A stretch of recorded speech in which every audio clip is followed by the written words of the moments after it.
There is a specific kind of silence that follows a catastrophic decision, not the silence of peace, not the silence of rest. It is the silence that settles over you after the call ends, after the door closes, after the number on the screen stops moving, and you are left sitting with the wreckage of something you built with your own hands, your own certainty, your own absolute conviction that you were right. I know that silence. I know it because I lived inside it for 3 weeks in the fall of 2009, sitting in a kitchen in Columbus, Ohio, staring at a business plan I had written with the confidence of someone who had never once questioned whether his thinking might be broken. The business was a mid-scale retail concept. I had spent 14 months building it. I had talked to investors, leased a space, hired 3 employees, and told everyone I knew, my wife, my parents, my college friends who had doubted me, that I had figured it out. I had done the research. I had run the numbers. I had been thorough. What I had not done was think. Not really. Not in the way that matters. I had gathered information, yes. I had organized it, arranged it, built it into a structure that confirmed what I already believed. Every piece of data I encountered I had processed through a filter I didn't know I had. A filter built from ego, from hope, from the desperate need to be the person who makes something work. I was not analyzing reality. I was constructing a case for a verdict I had already reached. The business closed in 11 months. I lost the investment capital, most of which had come from people who trusted me. I lost the lease deposit, the inventory, the equipment. I lost 3 employees their jobs in a recession that was still chewing through the American economy like a slow fire.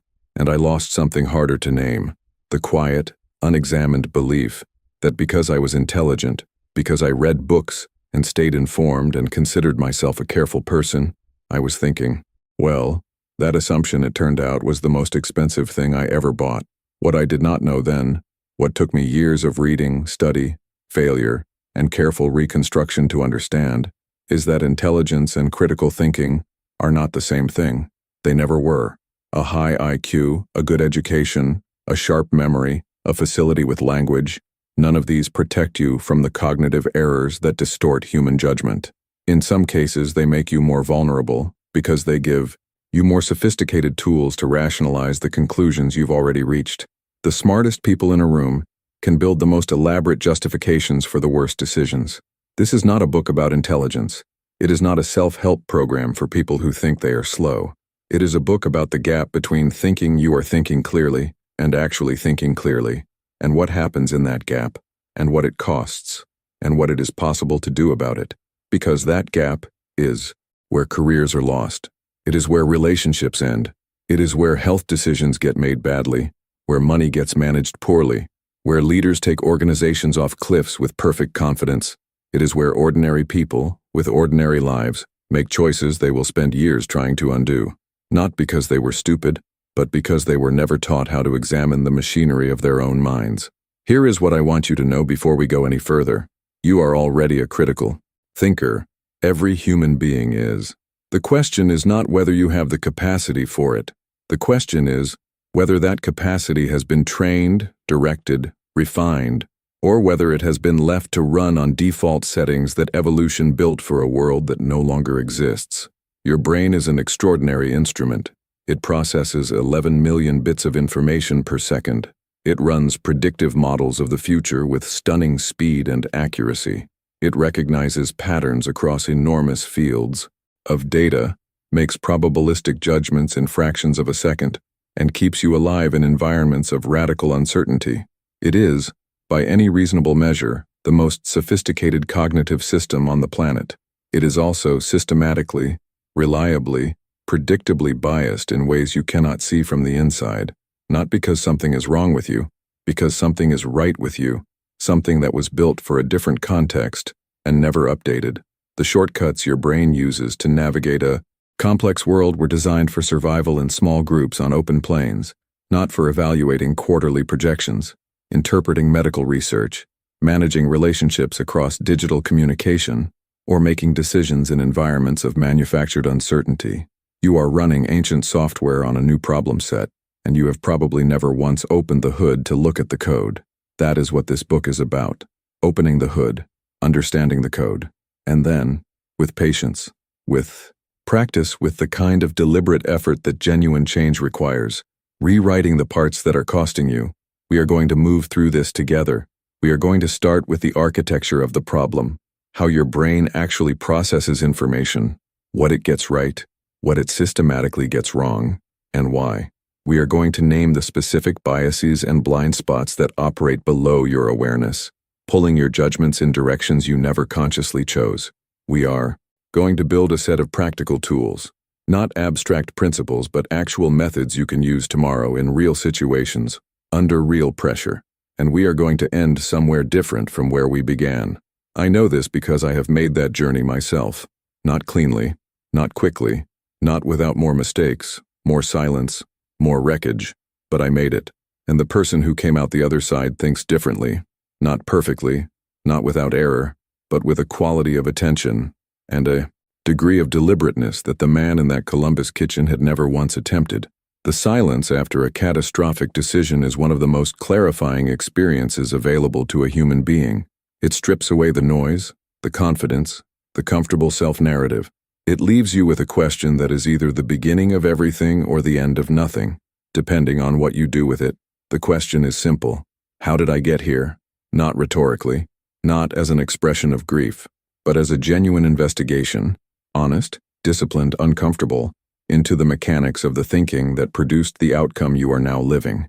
That question, asked seriously, is where critical thinking begins. Let's begin. The brain that lies to you.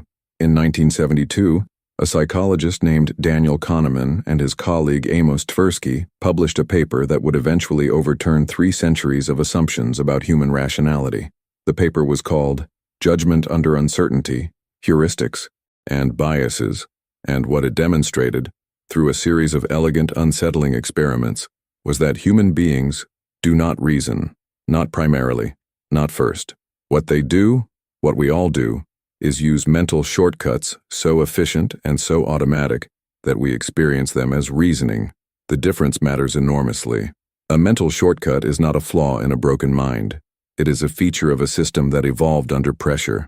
When your ancestors on the East African savanna heard a sudden movement in tall grass, they did not convene a working group to evaluate the available evidence and reach a consensus about whether a predator was present. They ran. The ones who paused to think were often the ones who did not survive to pass their genes forward. Natural selection over millions of years built a brain that acts fast, pattern matches on incomplete information, and trusts the first interpretation that arrives. That system kept your ancestors alive. It is keeping you alive right now, in dozens of ways you never consciously notice. The problem is not the system. The problem is context collapse. The application of a system built for one set of conditions to an entirely different set of conditions without any mechanism for recognizing the mismatch. You are, in other words, running firmware that was never designed for the world you actually live in. Kahneman spent decades mapping this territory, and in 2011 he synthesized it in a book called Thinking Fast and Slow. The framework he articulated there has become foundational to how we understand cognition, not just in academic psychology, but in behavioral economics, medicine, law, military strategy, and the design of public policy. The core idea is simple enough to state in one sentence. The human mind operates on 2 distinct systems, which Kahneman calls System 1 and System 2, and these 2 systems are in constant, mostly invisible tension. System 1 is fast. It is automatic. It operates below the threshold of conscious awareness, processing information from the environment and generating responses, emotional reactions, gut feelings, intuitive judgments, with a speed that the conscious mind cannot match. System 1 is what tells you something feels wrong before you know why. It is what reads the emotion on a face before you have time to think about it. It is what makes you flinch at a sudden noise. It is extraordinarily good at what it was designed to do, and what it was designed to do is keep you alive and functioning in a high-speed, high-stakes, highly ambiguous world. System 2 is slow. It is deliberate. It requires attention and effort. System 2 is what you use when you work through a logic problem, or evaluate a contract, or try to understand a set of instructions you have never encountered before. It is effortful in the literal neurological sense. It consumes more energy. It competes with other demands on attention. It tires. When System 2 is engaged, You are consciously reasoning. When it is not, System 1 is running the show. Here is the part that took me years to fully absorb. System 2 believes it is in charge when it often is not. What happens in the vast majority of your daily decisions is this. System 1 generates an interpretation, an intuition, a conclusion. It does this instantly, and with the full emotional weight of felt certainty. System 2 then receives that output, not as a raw input to be evaluated, but as a conclusion that is already emotionally loaded, already feeling true, and spends its effort not examining it but justifying it. This is not a metaphor. This is literally what neuroscience shows us happens in the brain. Studies using fMRI imaging have consistently demonstrated that in many decision-making scenarios, the brain reaches a conclusion before the conscious mind is aware of it. The awareness, the feeling of thinking something through, comes after. What we experience as deliberation is often, at the neural level, post hoc rationalization. We are, in a very literal sense, telling ourselves stories about decisions that have already been made. Jonathan Haidt, the social psychologist at New York University, describes this with an image that I have never been able to get out of my head. He says the conscious mind is like a rider on an elephant. The rider believes he is in control. He can see where they are going. He has his hands on the reins. He is giving directions. But the elephant, System 1, the vast unconscious processing, machinery beneath the surface. The elephant goes where it wants to go. The rider's job most of the time is not to steer, but to provide a running narrative that makes the elephant's movements look like they were the rider's idea all along. I find this image disturbing in exactly the right way, because if it is true, and the evidence strongly suggests that it is, then the self we think we are, the rational agent we take ourselves to be when we are making decisions about our lives, is in significant part a story told by a narrator who is getting his information after the fact and presenting it as foresight. This does not mean you are helpless. It does not mean reasoning is an illusion or that deliberate thought is useless. It means that the conditions under which deliberate thought actually operates, rather than merely appearing to operate, are specific, and they have to be cultivated deliberately. They do not happen automatically. They require effort, structure, and the kind of vigilance that most people have never been taught to practice. There is another dimension to this that becomes important once you start looking for it. The human brain does not just use shortcuts, it uses specific shortcuts in specific ways, and those ways are not random. They are systematic, which means the errors they produce are also systematic, which means, and this is the part that should give you both pause and hope, they are predictable. Cognitive scientists have cataloged hundreds of cognitive biases over the past 50 years. Some are profound and pervasive, some are narrow and situational, but the most important ones, the ones that are operating in your thinking right now, on the decisions that matter most to your life, are not obscure. They are common. They are universal. And once you know what to look for, you can begin to see them. We will get into the specific biases in the next chapter, but before we do, I want to anchor something here, at the start, because it matters for everything that follows. The reason most people never improve their thinking, despite being intelligent, despite being educated, despite having every cognitive resource available, is not that the tools for improvement are hard to find. It is that the motivation to improve is blocked by a mechanism that is itself a product of the very system we are trying to improve. It is called the blind spot bias, and it is breathtaking in its efficiency. Blind spot bias is the tendency to recognize cognitive biases in other people, but not in ourselves. It is not a theory. It has been documented in dozens of studies across multiple countries and cultures. When you show people a list of cognitive biases and ask them to rate how much each bias affects them versus the average person, they consistently rate themselves as less biased than others.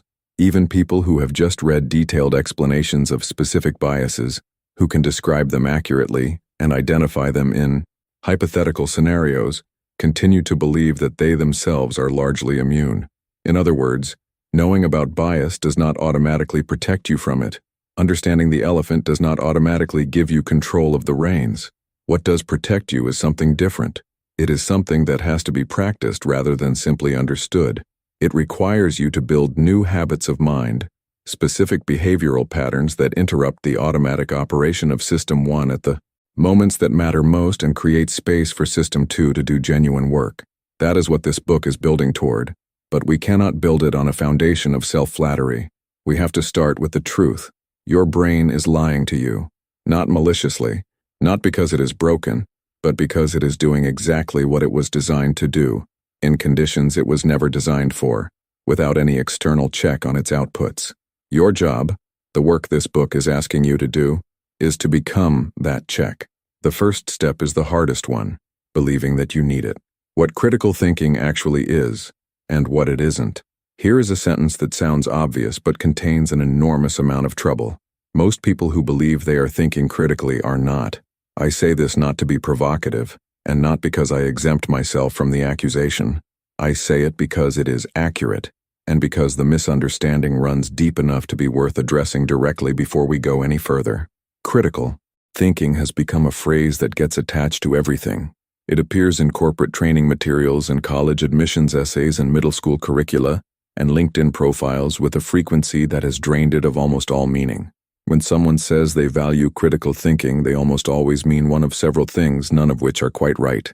They might mean being skeptical, doubting claims, questioning authority, not believing everything you read.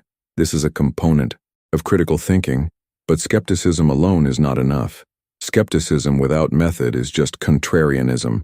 The person who reflexively doubts everything the government says, and the person who reflexively believes everything the government says, are both failing at critical thinking even though they look like opposites. They might mean being analytical, breaking problems into parts, using data, following logical structures. This is also a component, but analysis without an awareness of the assumptions built into the analysis is just sophisticated rationalization. Some of the worst decisions in corporate history were made by people with extraordinary analytical skills, working on beautifully structured data that was measuring the wrong things.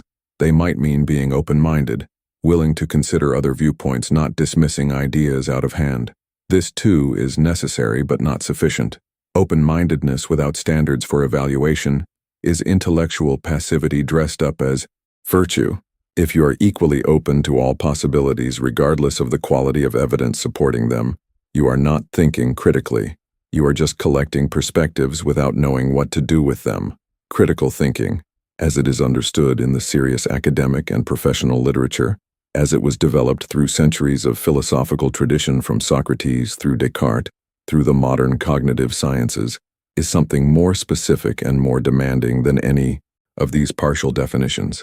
It is the disciplined practice of actively and skillfully conceptualizing, applying, analyzing, synthesizing, and evaluating information gathered from observation, experience, reflection, or communication as a guide to belief and action. That definition comes from the foundation for critical thinking, and I want to dwell on it for a moment because almost every word in it is carrying weight. Notice, disciplined, not occasional, not when it feels important. Disciplined means habitual, practiced, applied consistently rather than selectively. The person who thinks critically only on topics where the stakes feel high, but lets their guard down everywhere else, is not really a critical thinker. They are someone who has a critical thinking mode they can access under specific conditions, which is not the same thing. Notice, actively and skillfully, not passively, not by accident. Critical thinking is something you do with intention, using skills that have to be developed. It is not the natural output of intelligence. It is not what happens when smart people pay attention. It is a trained capacity, which means it can be built by anyone willing to do the work, and it atrophies in anyone who stops practicing it. Notice, gathering from observation, experience, reflection, or communication. The inputs matter. Critical thinking is not purely internal reasoning. It requires contact with reality, with evidence, with other perspectives, with feedback. The person who reasons very carefully from false or incomplete information can still reach terrible conclusions. The quality of your thinking is partly determined by the quality of what you are thinking about. And notice the end, as a guide to belief and action. This is what makes critical thinking matter.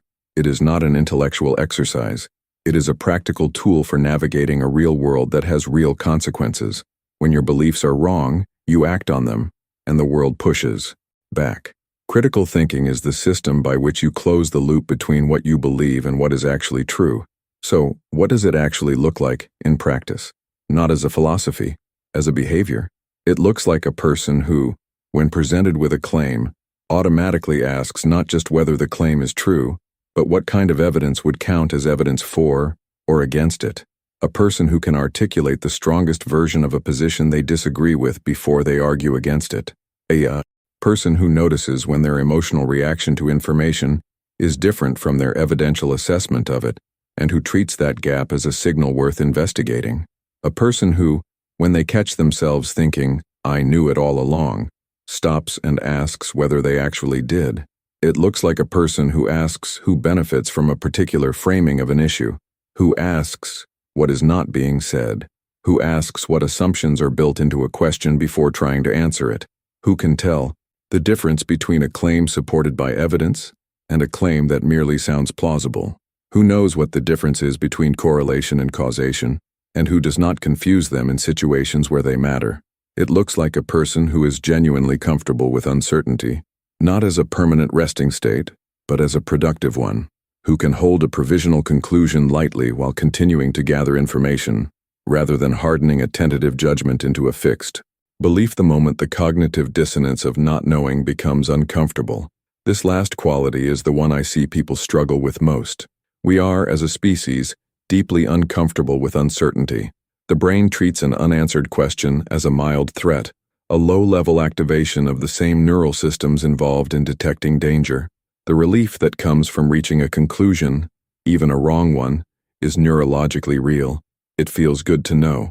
It feels bad to not know. And that asymmetry, that emotional gradient that runs from uncertainty toward conclusion, is one of the most powerful distortions in human reasoning. The technical term is need for cognitive closure. It was coined by the psychologist Ari Kruglansky in the 1980s, and the research that has built up around it since is both extensive and sobering. People with high need for cognitive closure reach conclusions faster, hold them more firmly in the face of contradictory evidence, and are more likely to dismiss information that would reopen a question they have already closed. They are, by almost every measure, more confident and less accurate than people who are comfortable with ambiguity. The discomfort of not knowing is not a signal that you need to find an answer. It is a signal that your brain is doing its job, the job it was built for, which is reducing uncertainty as fast as possible. Learning to sit with that discomfort, to let a question remain open a little longer than feels natural, is one of the most valuable cognitive skills you can develop. It creates the space in which good thinking actually happens. I want to be clear about something, though, because I think there is a failure mode on the other side of this that is worth naming. I am not describing a disposition that is endlessly provisional, that never commits, that values uncertainty for its own sake. That is not critical thinking. That is a kind of intellectual paralysis, dressed up as sophistication. Critical thinking ends in action. It ends in belief. Provisional, revisable, but real. The goal is not to become a person who is always questioning, always hedging, always open. The goal is to become a person whose beliefs are proportional to the evidence, whose confidence tracks reality, and who can update when the situation warrants it without experiencing that update as a personal failure. The update is not failure. The update is the system working. And now I want to name something about the current environment that makes this harder than it has ever been, because I think we would be dishonest if we did not acknowledge it. We live inside an information ecosystem that has been specifically optimized for System 1. The platforms that deliver most of our news and social content have been engineered, with billions of dollars of research and engineering talent, to capture attention and generate engagement. The features of content that capture attention and generate engagement are predominantly the features that trigger emotional System 1 responses: outrage, fear, moral indignation, tribal validation. The features of content that require System 2 engagement: nuance, complexity, uncertainty, careful qualification, are, by almost every measure, less engaging. They generate fewer clicks, fewer shares, fewer likes. This is not a conspiracy. It is the predictable output of optimization processes running on engagement metrics in an environment where attention is the currency. But the result is that the default information diet of a typical American adult in 2025 is a diet specifically calibrated to bypass deliberate thought and feed the emotional machinery directly. Developing critical thinking in this environment is not just a personal development project. It is an act of resistance against a system that profits from your thoughtlessness. I say this without dramatics. I say it as a factual description of the conditions under which your mind is operating every day. Which brings me to the most important thing I want to say in this chapter, the thing I want you to carry with you as a foundation for everything that follows. Critical thinking is not something you do in addition to living your life. It is a way of living your life. It is a relationship with information, with uncertainty, with your own reactions and assumptions and conclusions that you practice continuously rather than applying selectively. It is the difference between a person who sometimes exercises critical judgment and a person who has built critical judgment into the operating system. That second kind of person, and I have met them, and worked alongside them, and watched them navigate the same broken world with a quality of clarity that looks almost like a different sense. That person makes better decisions. Consistently. Not because they are smarter, not because they have access to better information, but because they have built a relationship with their own thinking that includes a genuine willingness to be wrong. That willingness, that genuine, cultivated, practiced willingness. It sounds small. It is not small. It is the hinge on which everything else turns. The bias beneath the surface. In 1999, two psychologists at Cornell University, named David Dunning and Justin-Kruger, published a paper that introduced the world to a phenomenon that has since become so well known, it has entered popular culture under their names. The Dunning-Kruger effect, the finding that people with limited competence in a domain systematically overestimate their ability in that domain, has been cited in thousands of academic papers, written about in hundreds of books, referenced in political debates, corporate boardrooms, and dinner table arguments across the English-speaking world. But the finding that most people remember is not the most important one. The finding most people remember is the one about the unskilled and the confident, the idea that the least competent people are the most overconfident. That part is real and it is important. But the paper contained a second finding that Dunning and Kruger themselves considered equally significant. Highly skilled people systematically underestimate their ability because they assume that what is easy for them is easy for everyone. Competence, in other words, distorts your perception in both directions. Too little of it makes you think you know more than you do. Too much of it makes you assume the game is easier than it is for others. Neither perception is accurate. Both distortions are predictable, and both operate below the level of conscious awareness, which is precisely what makes them biases rather than opinions.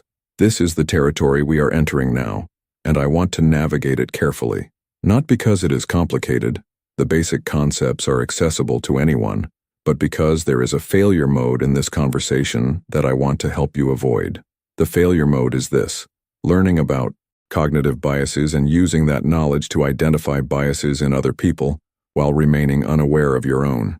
This is, as we touched on earlier, the blind spot bias in action, and it is so common in people who have been exposed to behavioral economics and cognitive psychology that it has become almost a predictable occupational hazard. I have been in rooms full of educated, intelligent people who had read Kahneman and Thaler and Ariely, who could name the biases fluently, who would roll their eyes at anyone who displayed obvious motivated reasoning, and who were simultaneously engaged in the most spectacular examples of motivated reasoning I have ever witnessed, completely invisible to themselves. Knowledge about bias is not a vaccine. It is more like a map, useful if you use it to navigate, useless if you look at it, feel satisfied that you know the territory, and then put it away. So as we go through these biases, I want to ask you to do something specific for each one. Before you think about examples in other people, before your mind goes to the politician, the colleague, the family member, I want you to ask yourself, where is this in me? In what domain of my life? In what kind of decision? In what recurring pattern? The biases I'm going to describe are not characteristics of weak minds. They are characteristics of human minds. They are in you as surely as they are in anyone else, and the only question is where and how. Let us start with confirmation bias, because it is the most pervasive and the most consequential of all the cognitive distortions. Confirmation bias is the tendency to search for, interpret, favor, and recall information in a way that confirms or supports one's prior beliefs or values. It operates at every stage of the information processing cycle, in what you look for, in how you interpret what you find, in how you remember what you have encountered. It is not a tendency to make one kind of error. It is a tendency to systematically weight the entire informational landscape in the direction of what you already believe. Peter Wason, a British psychologist working in the 1960s, designed an experiment that has become one of the most replicated findings in the history of cognitive psychology. He presented subjects with 4 cards, each with a number on one side and a letter on the other. The visible faces showed E, K, 4, 7. The rule under test was, if a card has a vowel on one side, it has an even number on the U. Other. Which cards do you need to turn over to test whether the rule is true? Most people say E and 4. This is wrong. The correct answer is E and 7. The reason most people choose 4 is that they are looking for confirmation. They want to see whether the card with an even number has a vowel on the other side, which would support the rule. But this cannot falsify the rule. Even if the 4 has a vowel, that tells you nothing you didn't know. What can falsify the rule is the 7, the odd number. If the 7 has a vowel on the other side, the rule is false. The K is irrelevant because consonants can have anything on the other side. The experiment demonstrates, cleanly and powerfully, that human beings are naturally inclined to seek confirmation rather than falsification. We look for evidence that we are right. We do not naturally look for evidence that we might be wrong. This matters beyond card sorting tasks. It matters in every domain where you are evaluating claims, forming beliefs, or making decisions based on information. When you read the news, you're more likely to seek out sources that confirm your existing political beliefs. When you are evaluating a job candidate, you form an impression early and then wait subsequent information to confirm it. When you have decided to make a large purchase, you remember the positive reviews and forget the negative ones. When you have a diagnosis, medical, mechanical, organizational, you look for evidence that your diagnosis is right rather than genuinely testing whether it might be wrong. The philosopher of science Karl Popper built his entire epistemology around the insight that Wason's experiment demonstrates. The way to test a theory is not to look for confirming evidence, but to look for evidence that would falsify it. If a theory cannot be falsified, if there is no possible observation that would count as evidence against it, it is not a scientific theory. It is a belief system. Most of the beliefs you hold about your own life, your relationships, your capabilities, your colleagues, your profession, have never been subjected to any serious attempt at falsification. They have been subjected to years of confirmation seeking, which has made them feel extremely solid. But solidness and accuracy are not the same thing. The antidote to confirmation bias is not a simple rule. It is a practice. It is the practice of actively asking, for any belief or conclusion you hold, what would I have to see to conclude that I am wrong? And then, this is the hard part, actually looking for it. The next bias I want to address is the availability heuristic, and I want to start with an image. Picture a shark, a large gray shark moving through dark water, its lateral line picking up vibrations from something moving above. Now tell me, what is more dangerous, sharks or car trips to the beach? Every rational analysis says car trips to the beach. By orders of magnitude, the annual death toll from shark attacks globally averages fewer than 10 people per year.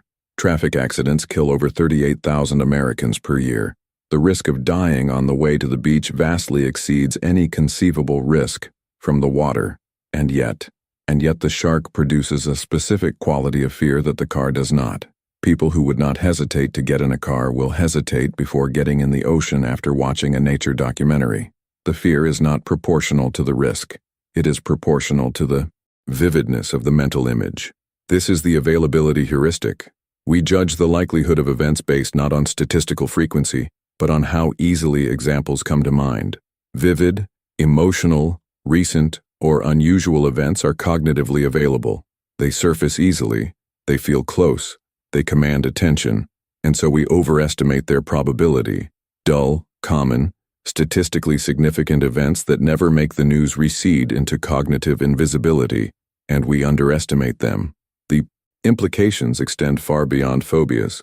They shape everything from public policy to personal financial decisions to organizational risk assessment. After a plane crash, airport security tightens everywhere, even though the absolute risk of dying in a plane crash is vanishingly small compared to the risk of dying in a hospital from a preventable medical error, which kills hundreds of thousands of Americans every year. without producing the same visceral response. After a company loses a major client in a dramatic public failure, the organization restructures around preventing that exact scenario, even though the probability of that scenario recurring is lower than the probability of a dozen other failure modes that never made it onto the radar, because they have not yet produced a vivid example. The availability heuristic is a particularly dangerous bias in the current information environment, because the media ecosystem we described in the previous chapter is specifically designed to make dramatic, unusual, and emotionally activating events maximally available. The things you see most on your screen are not the most common things in reality. They are the most engaging things, selected and amplified by attention optimization systems that are not aligned with your epistemic well-being. To counteract the availability heuristic requires something uncomfortable, deliberately seeking out base rates, asking not, what examples come to mind, but, what does the actual statistical distribution look like? It requires treating the vividness of an example as a reason for caution, rather than a reason for confidence, because vividness is almost always a product of salience, not frequency. Now I want to talk about anchoring, because it is perhaps the most surprising of the major biases, and the one that most clearly illustrates the strangeness of how the human mind actually works.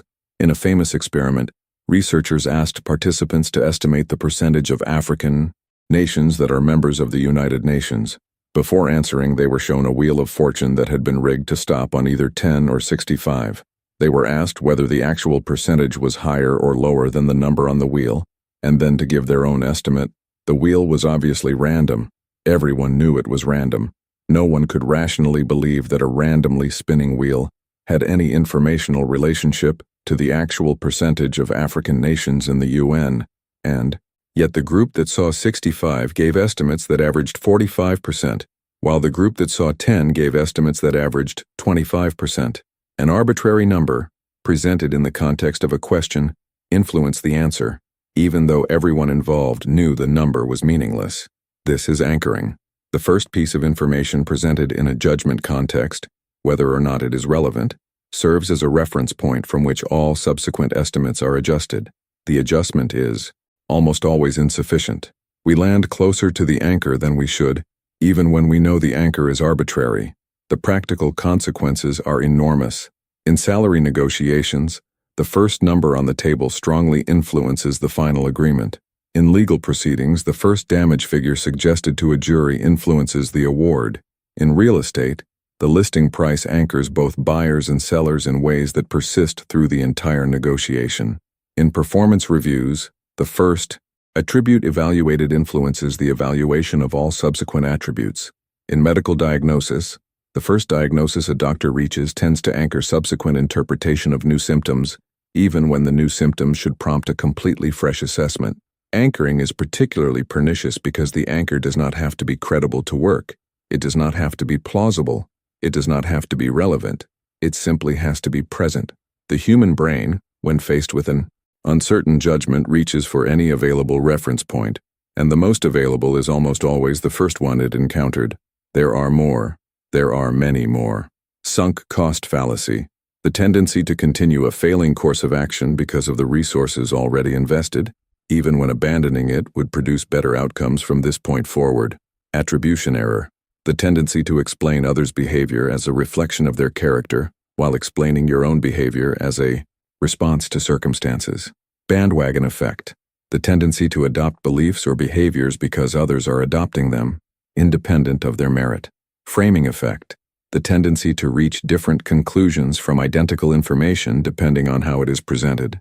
I'm not going to catalog all of them here, because that is not the purpose of this book. Lists of biases are interesting, but not transformative. What I want you to take from this chapter is something structural, a way of orienting toward your own thinking that goes beyond any specific bias. The biases we have discussed share a common feature. In every case, the brain is doing something that saves time and energy at the cost of accuracy. Confirmation bias means you do not have to evaluate all the evidence. You can stop when you find enough support for what you already believe. The availability heuristic means you do not have to look up statistics. You can use the vividness of your memory as a proxy for frequency. Anchoring means you do not have to construct an estimate from scratch. You can use the first number you encounter as a starting point. These are rational shortcuts in the sense that they conserve cognitive resources. They are irrational in the sense that they systematically distort your picture of reality. The foundational practice of critical thinking, the thing that underlies everything else in this book, is developing the metacognitive habit of noticing when these shortcuts are operating, not eliminating them. They cannot be eliminated, and you would not want to eliminate all of them, but noticing them, which is the precondition for overriding them when the stakes are high enough to warrant the effort. You cannot fight an invisible enemy. You cannot compensate for a distortion you cannot see. The first work of critical thinking is making the invisible visible, bringing the automatic, below-the-surface machinery of judgment into the light where it can be examined, questioned, and, when necessary, overruled. That is the work of this chapter, making the enemy visible. Now we can start to fight. Slow down to speed up. There is a phrase I encountered in my early study of elite military decision-making, a phrase that sounds paradoxical until you understand the cognitive science underneath it, and then sounds like the most obvious thing in the world. Slow is smooth. Smooth is fast. It comes from special operations training, from the culture of units that train for high-stakes, high-speed decision-making in conditions of radical uncertainty. And the insight it encodes is this: the attempt to go fast under pressure, without a trained foundation of deliberate, slow practice, produces what operators call mechanical sympathy, a degraded, jerky, error-prone performance that takes longer than a slower, smoother, technically sound execution would have. The brain works exactly the same way. The attempt to think quickly under pressure without a foundation of deliberate slow thinking built up through practice produces exactly the performance you would predict: impulsive, error-laden, anchored to the first interpretation that arrives, dismissed as soon as the discomfort of uncertainty prompts the brain to close the loop prematurely. The paradox is that the investment in slow thinking, the kind we are building in this book, produces faster, cleaner, more accurate decisions in high-stakes moments. Not because you are moving slowly in the moment, but because the trained habits of mind allow you to move through the critical steps at a speed that untrained minds cannot reach without error. This chapter is about the specific practices of deliberate slowing, the tools and habits that interrupt System 1 at the moments when its automatic output is most likely to lead you wrong. Let us start with the most powerful of them, because it is also the most counterintuitive. The most powerful brake on impulsive, biased thinking is not a cognitive technique. It is a physical one, and it works because of a relationship between the body and the brain that most of us were never taught to take seriously. In 2010, a research team led by Cian Blaylock at the University of Chicago published findings demonstrating that performance on cognitive tasks, particularly tasks requiring controlled attention and resistance to automatic responses, was significantly improved by a simple physical intervention, slowing the breath. This was not a novel finding in isolation. Contemplative traditions from Buddhism to Stoicism had been prescribing breath regulation for cognitive clarity for thousands of years. What Blaylock and her colleagues demonstrated was the mechanism, specifically, the role of the vagus nerve and the parasympathetic nervous system in regulating the activation state of the prefrontal cortex, the region of the brain most responsible for the deliberate, controlled processing that constitutes System 2 thinking. Here is the abbreviated neuroscience. When you are in a state of stress or heightened arousal, when your sympathetic nervous system is activated, when cortisol and adrenaline are in circulation, the prefrontal cortex is partially offline, not completely, but its capacity for nuanced, balanced evidence-weighing analysis is reduced. The brain, in this state, is optimized for speed and decisive action, not for careful evaluation. This was adaptive on the savannah. It is maladaptive in a boardroom meeting, AI, difficult conversation, a medical consultation, or any of the dozens of situations in modern life that require careful judgment rather than rapid action. The vagal breathing technique, a deliberately slow exhalation, significantly longer than the inhalation, directly activates the parasympathetic nervous system through the vagus nerve, which runs from the brainstem through the neck, chest, and abdomen. 4 counts in, 7 counts out, is one common form. The extended exhalation is key. It is the exhalation, not the inhalation, that drives parasympathetic activation. Within 60 to 90 seconds of this practice, measurable changes in heart rate variability, cortisol levels, and prefrontal activation can be detected. In plain terms, A minute and a half of deliberate breathing can physically create the neurological conditions for better thinking. This is not metaphor. This is measurable biology. I use this tool before every significant decision I make. Not because I am anxious, not because I need to calm down, but because I have learned through experience and through the research that my default physiological state in moments of consequence is rarely the optimal state for the quality of thinking the situation requires, but the breath is only the entry point. The second set of practices I want to discuss are cognitive slowing techniques, specific habits of mind that interrupt the automatic jump from perception to conclusion. The first is what I call the temporal delay. It is simple to describe and hard to practice.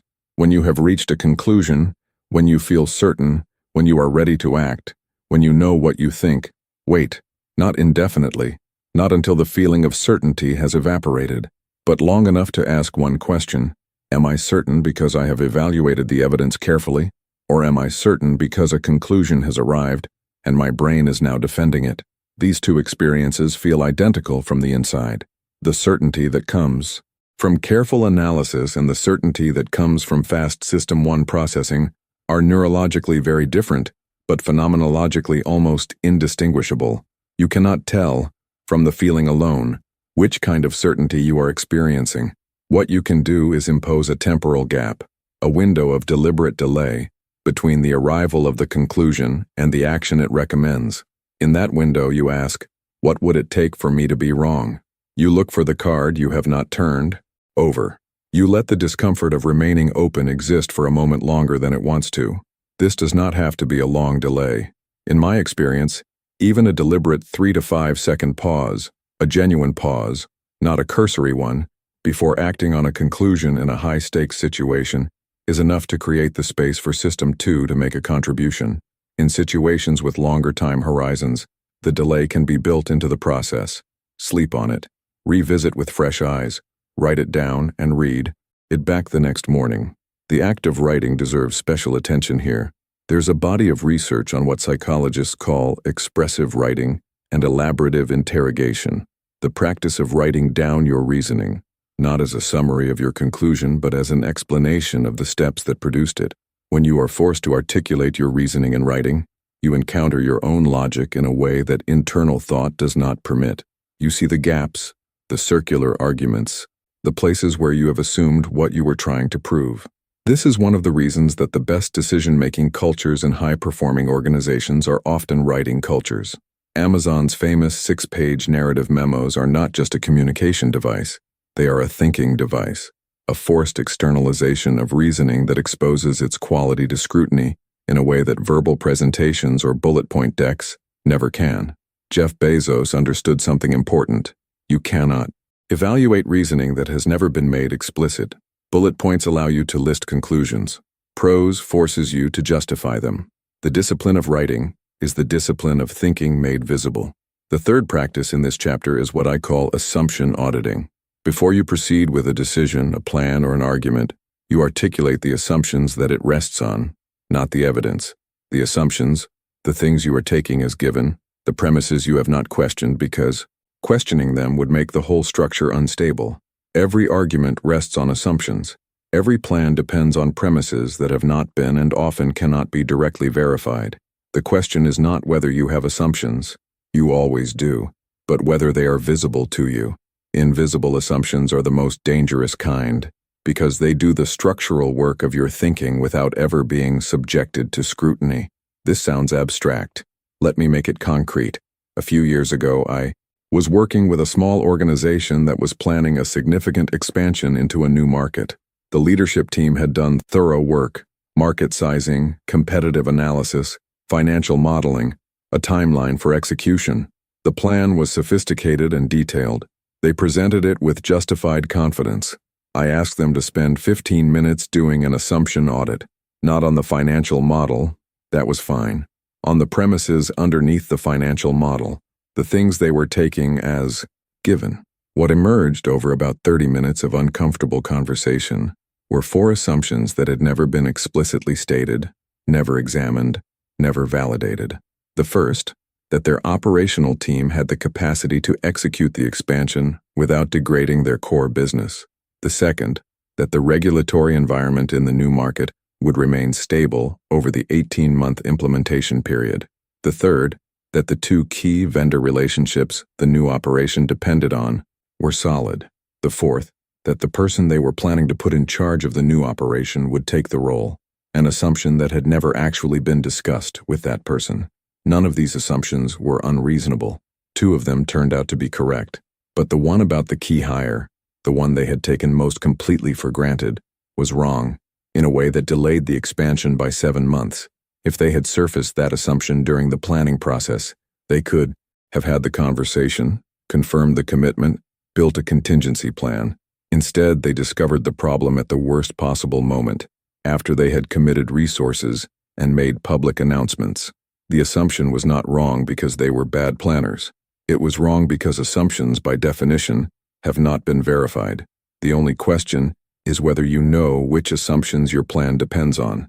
There is one more slowing practice I want to address, and it is the one that I have found most transformative in my own thinking, the premortem. The concept was developed by Gary Klein, a cognitive psychologist who spent decades studying how expert decision-makers operate under conditions of uncertainty.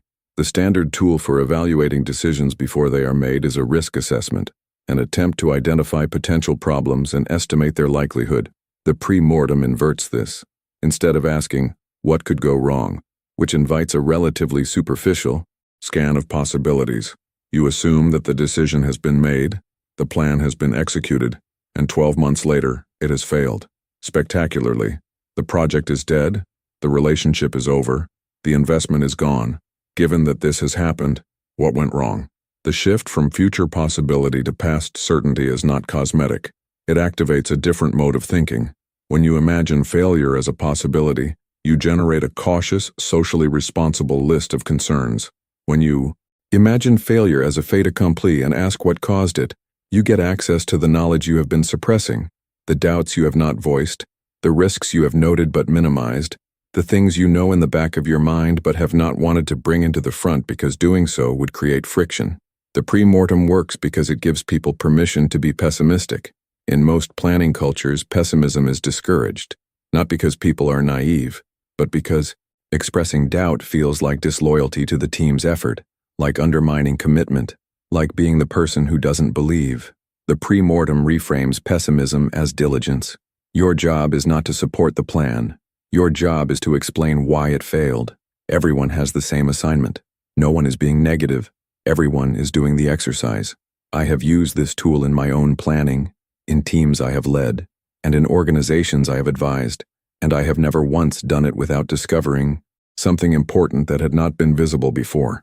Not because I am especially clever at imagining failure, but because the question, what went wrong, accesses a different part of the reasoning system than the question, what might go wrong.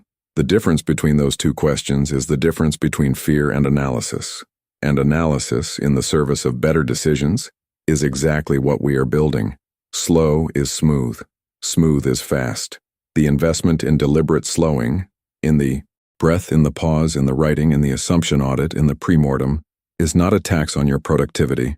It is a compound interest investment in the quality of every decision you make. It pays returns that are invisible in any single instance and unmistakable over any meaningful period of time. The questions that change everything. There is a scene I keep returning to, not because it was dramatic, it wasn't, but because it was the moment I understood, at a level below theory, what a good question actually does to a conversation. I was 41 years old, sitting across from a woman named Carol, who was a senior partner at a consulting firm I had been hired to advise. We were deep into a planning session about a restructuring that her organization had been debating for months, a conversation that had been generating heat and very little light. Everyone in the room had opinions. Everyone had data. Everyone was talking past everyone else with the polished efficiency of people who had been doing it for a long time. Carol had been quiet for most of the session. Then she asked one question. She said, "What would have to be true for the people who disagree with us to be right?" The room changed. Not immediately.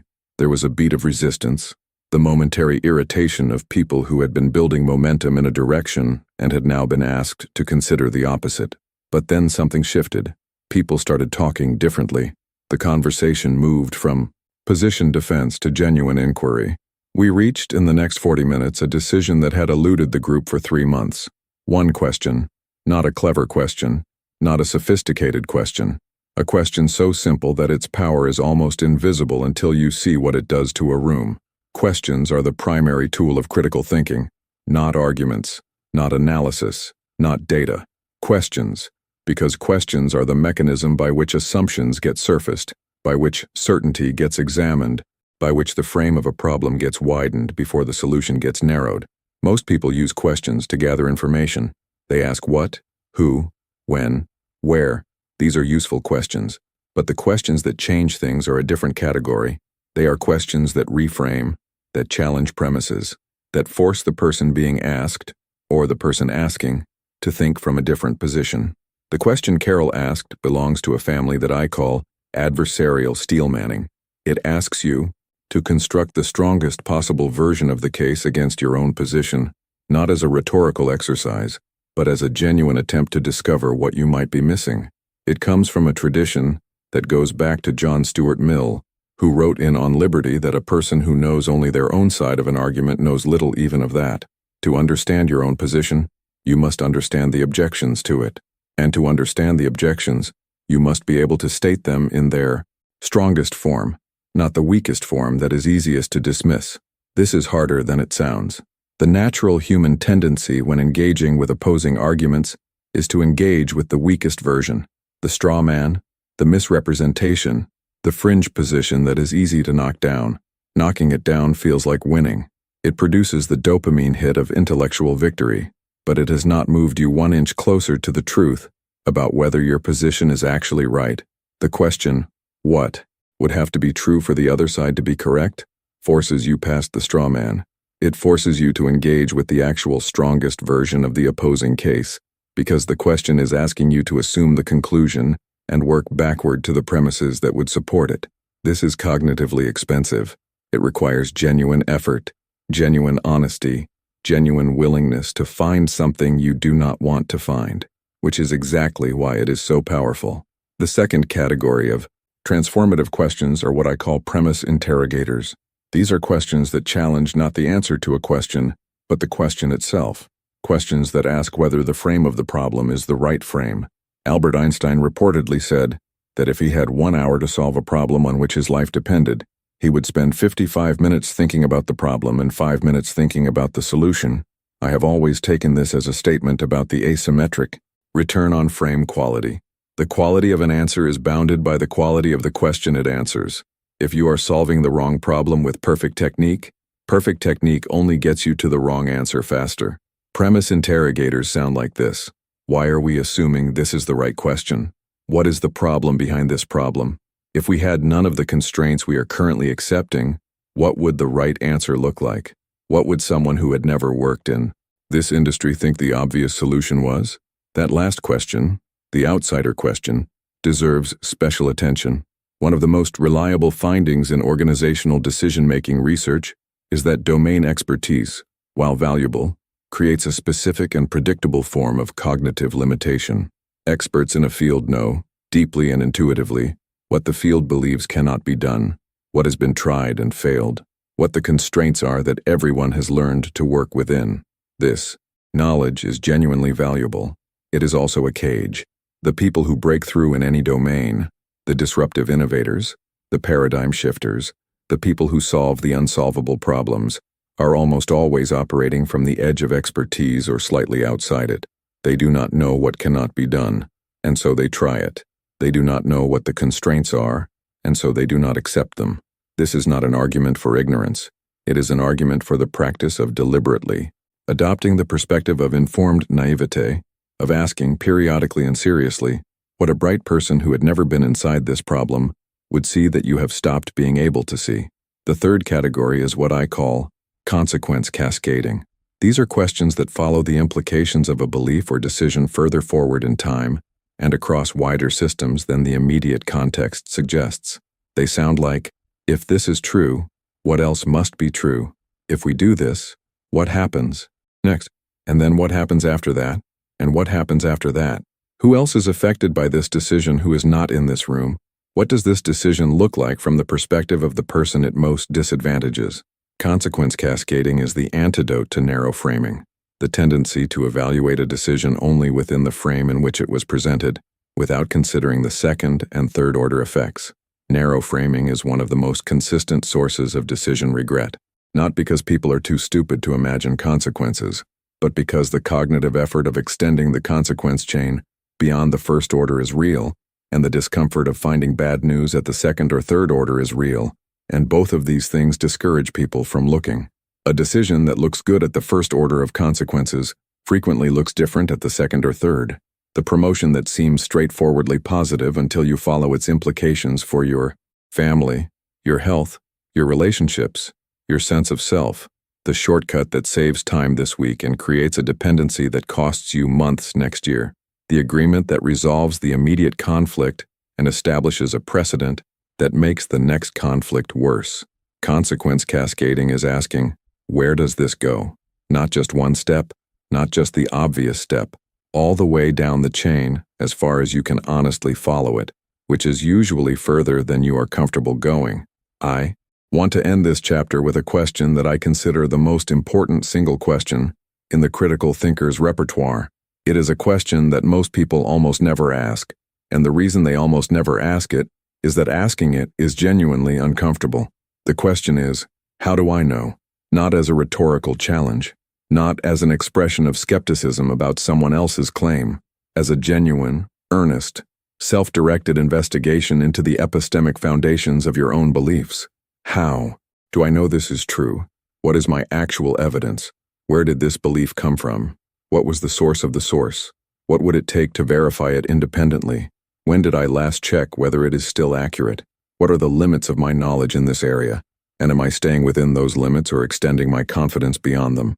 Most of our beliefs have never been subjected to this question. Most of the things we think we know we received from someone, a parent, a teacher, a cultural institution, a media source, and accepted without examination. Not because we are lazy, because that is how minds work. You cannot independently verify everything you believe. Functional human cognition requires accepting a significant amount of information on trust, on authority, on the reliable testimony of others.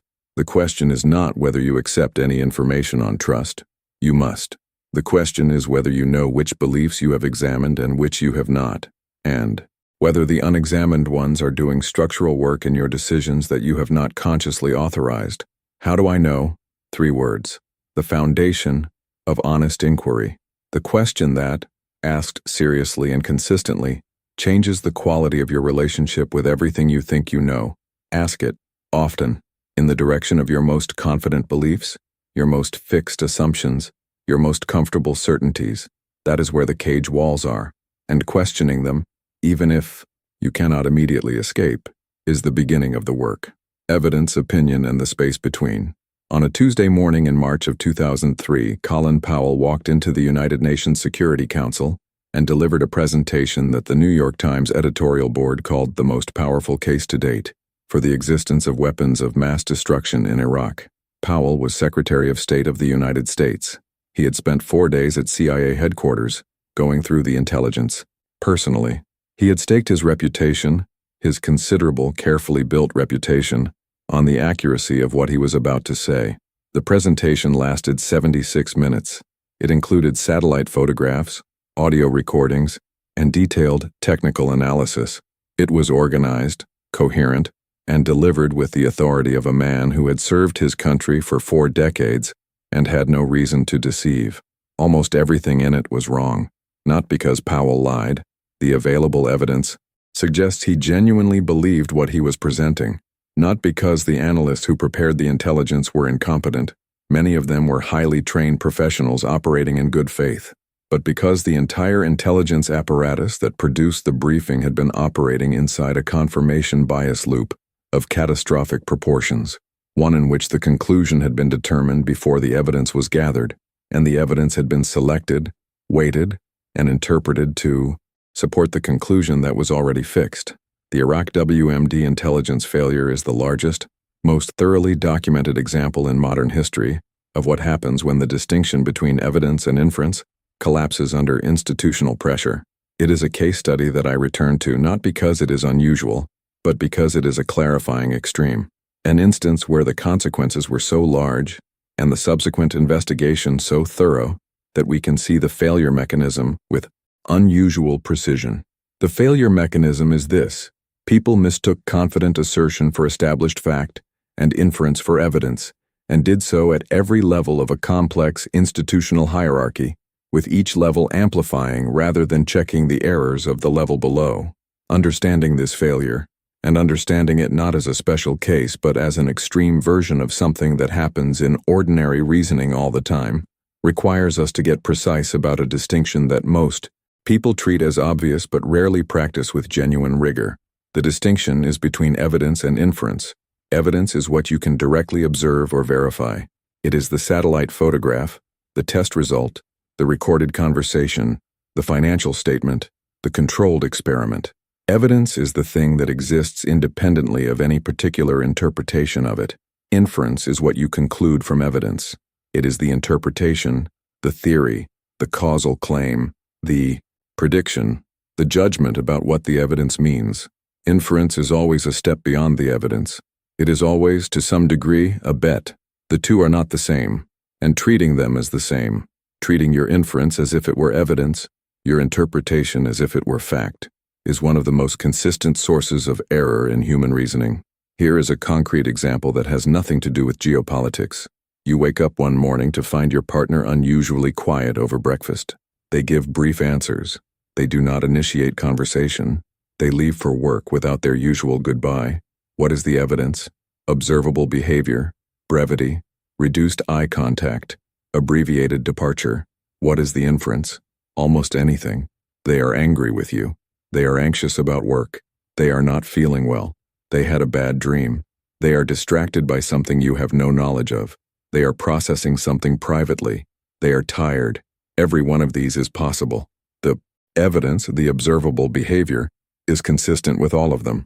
The mistake that creates unnecessary conflict, unnecessary anxiety, unnecessary action, is treating one inference as if it were the evidence itself, concluding, "They are angry with me," and then acting on that conclusion as if you had verified it, rather than as a hypothesis to be tested.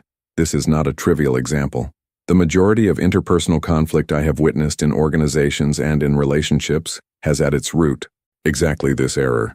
Someone treated their inference about another person's behavior, motivation, or intention as if it were established fact, acted on that inference, and created exactly the response they feared by doing so. The practice of maintaining the distinction requires a specific habit of language, one that feels stilted at first and becomes natural over time. It is the habit of labeling your inferences as inferences rather than presenting them as facts. Instead of, "They are angry with me," you say, "I am inferring they might be angry with me." Instead of, "The numbers show this strategy is failing," you say, "I am interpreting the numbers as suggesting this strategy may be underperforming." Instead of, "This is a good opportunity," you say, "My assessment is that this looks like a good opportunity based on these specific pieces of evidence." This language does not make you sound weak or uncertain. It makes you sound precise, and in high-stakes environments, boardrooms, operating rooms, command centers, serious relationships, precision about the epistemic status of claims is not a stylistic nicety. It is a functional necessity. Now I want to address the related distinction between evidence and opinion, because this one has become particularly difficult to navigate in the current information environment. An opinion is a belief that reflects personal perspective, values, or interpretation rather than empirical evidence. Opinions are not worthless. They are often extremely important in ethics, in aesthetics, in politics, in questions of value and priority that genuine evidence can inform but never resolve. The question of whether a particular policy is just, or whether a piece of music is beautiful, or whether a particular sacrifice is worth making, is not a question that evidence can answer alone. It requires judgment, values, perspective. The problem is not that opinions exist. The problem is that we are living through a period of deliberate, systematic confusion of opinion and evidence in public discourse, in media, in political communication, that is making the distinction increasingly difficult to maintain. The confusion runs in both directions. On one side, empirically established findings about climate change, about vaccine safety, about economic policy, are routinely presented as matters of opinion, as if the existence of disagreement were itself evidence that the question is unsettled. On the other side, opinion and values-based positions are routinely presented with the language and authority of fact, as if the intensity of conviction were a substitute for evidential support.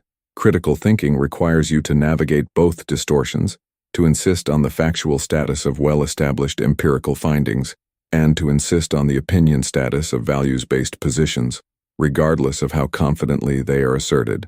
This is politically and socially difficult because the map of which claims are, which does not align neatly with any political or cultural tribe. Well-established empirical findings exist across every domain. Values-based positions presented as facts exist across every ideological orientation. The critical thinker has to be willing to follow the distinction wherever it leads, even when it leads to conclusions that are uncomfortable within their own community. There is one more dimension of this distinction that I want to address, and it is the one that catches the most educated and analytically sophisticated people: the difference between statistical association and causal claim. You have probably heard the phrase, correlation does not imply causation. It is one of the most widely taught principles in statistics education, and yet despite its familiarity, the confusion of correlation with causation remains one of the most common errors in public discourse about science, medicine, economics, and policy. The reason it persists despite being taught is that the brain is a causal inference machine. It is specifically, powerfully optimized to detect causal relationships in the world, because knowing what causes what is survival critical. You eat a berry, you get sick. The brain tags, berry causes sickness, with the force of a system-level directive. You touch fire, you feel pain. Causal. The problem is that the brain is too good at this. It detects causal patterns in random data. It builds causal theories from single observations. It is so hungry for causal structure that it imposes it on associations that have no causal basis at all, and it does this automatically, below awareness, and with the full emotional weight of felt certainty. Ice cream sales and drowning rates are positively correlated. They go up together in summer. The causal variable is heat. More people eat ice cream in hot weather, more people swim in hot weather, more people drown in hot weather. Ice cream does not cause drowning, but if you encountered only the correlation and not the common cause, your brain would move toward a causal interpretation with very little prompting. In more complex domains, medicine, economics, social science, the confounding variables are less obvious, the correlations are less extreme, and the institutional incentives to present correlation as causation are often significant. Studies showing that X is associated with Y get published.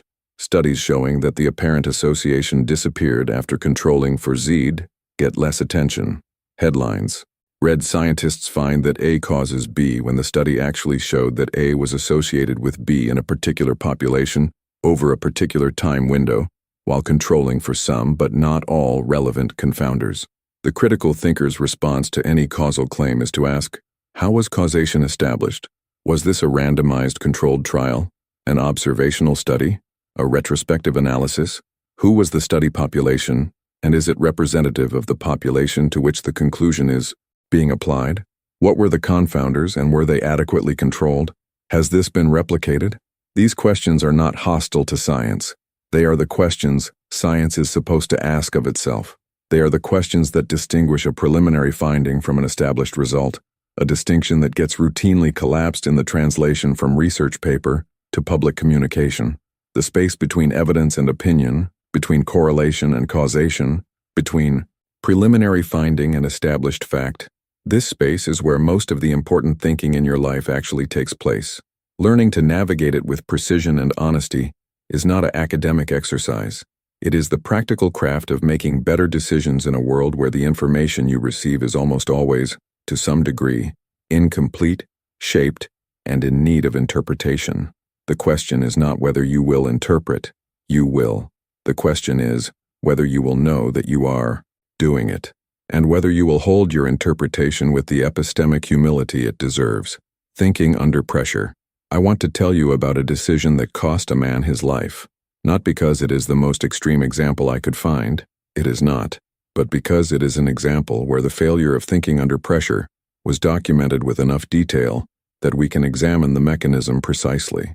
In 1977, on the island of Tenerife in the Canary Islands, two Boeing 747 aircraft collided on a runway in what remains the deadliest aviation accident in history.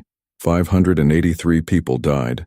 The primary cause, as determined by investigators from multiple countries who spent years examining every available piece of evidence, was a decision made under pressure by Captain Jacob van Zanten of KLM Royal Dutch Airlines, a decision that violated standard procedures, ignored the counsel of his crew, and was made in a state of cognitive compromise so severe that investigators used it to fundamentally reshape aviation training protocols worldwide. What happened to van Zanten's thinking is not a special case. It is a textbook case.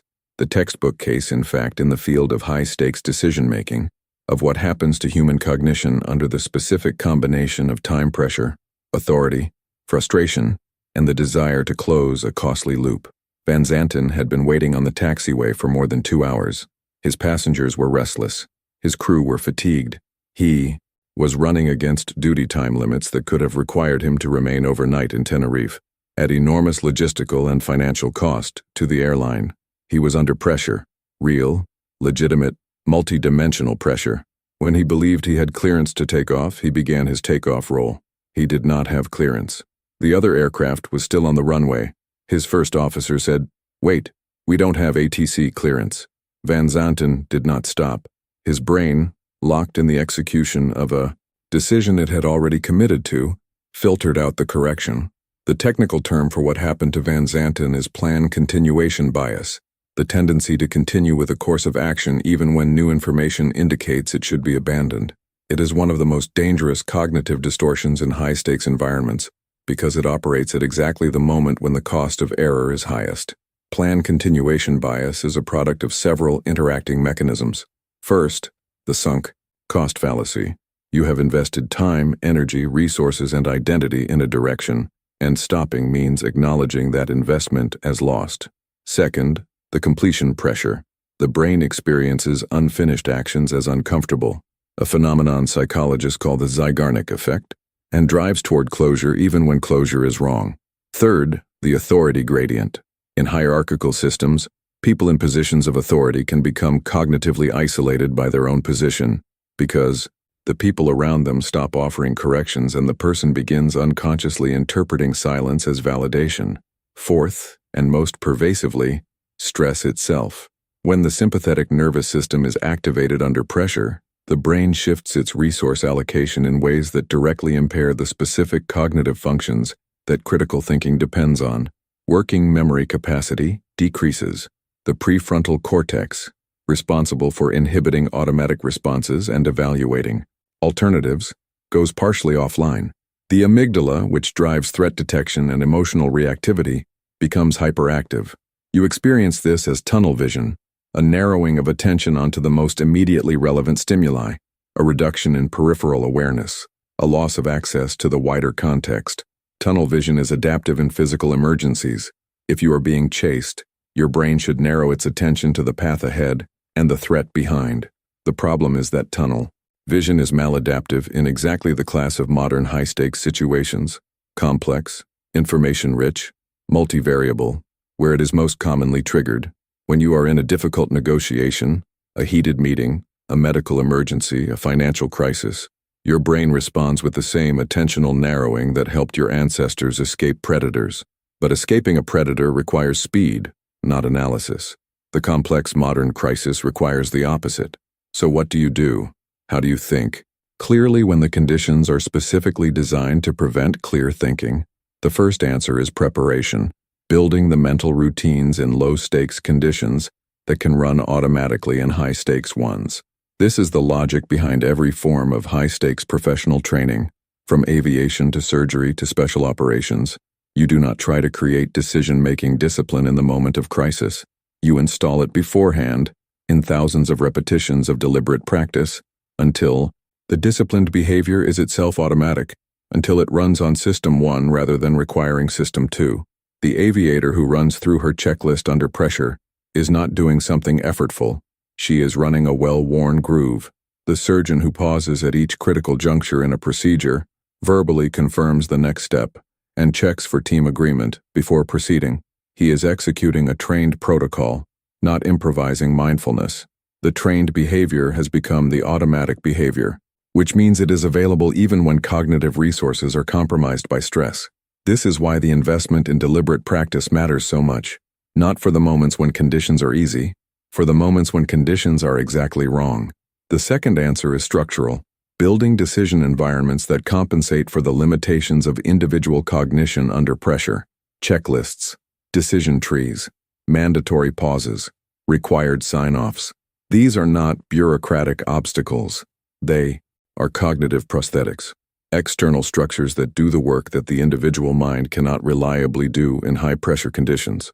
The research on checklists in medicine, conducted most famously by Atul Gawande and his colleagues, is among the most compelling evidence for the value of structural compensation.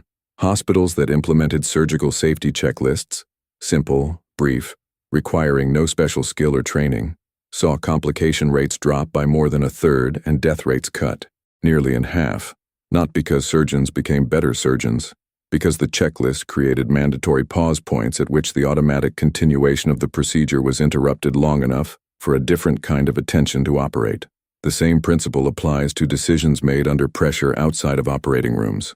The person who has decided in advance that any financial commitment above a certain threshold requires a 24-hour delay before execution is not being timid. They are building a structural pause that compensates for the well-documented tendency of time pressure and emotional activation to degrade financial judgment. The couple who has agreed that any significant conversation about the relationship requires a 5-minute break before it escalates past the point of productivity is not being avoidant. They are building a structural intervention that compensates for the equally well-documented tendency of emotional arousal to produce communication behavior that makes problems worse rather than better. The third answer is social. Building teams and relationships in which the norms actively counteract the social pressures that degrade thinking under stress. The authority gradient that prevented Van Zanten's first officer from stopping the takeoff was not unique to KLM. It was, and in some contexts still is, endemic to aviation culture.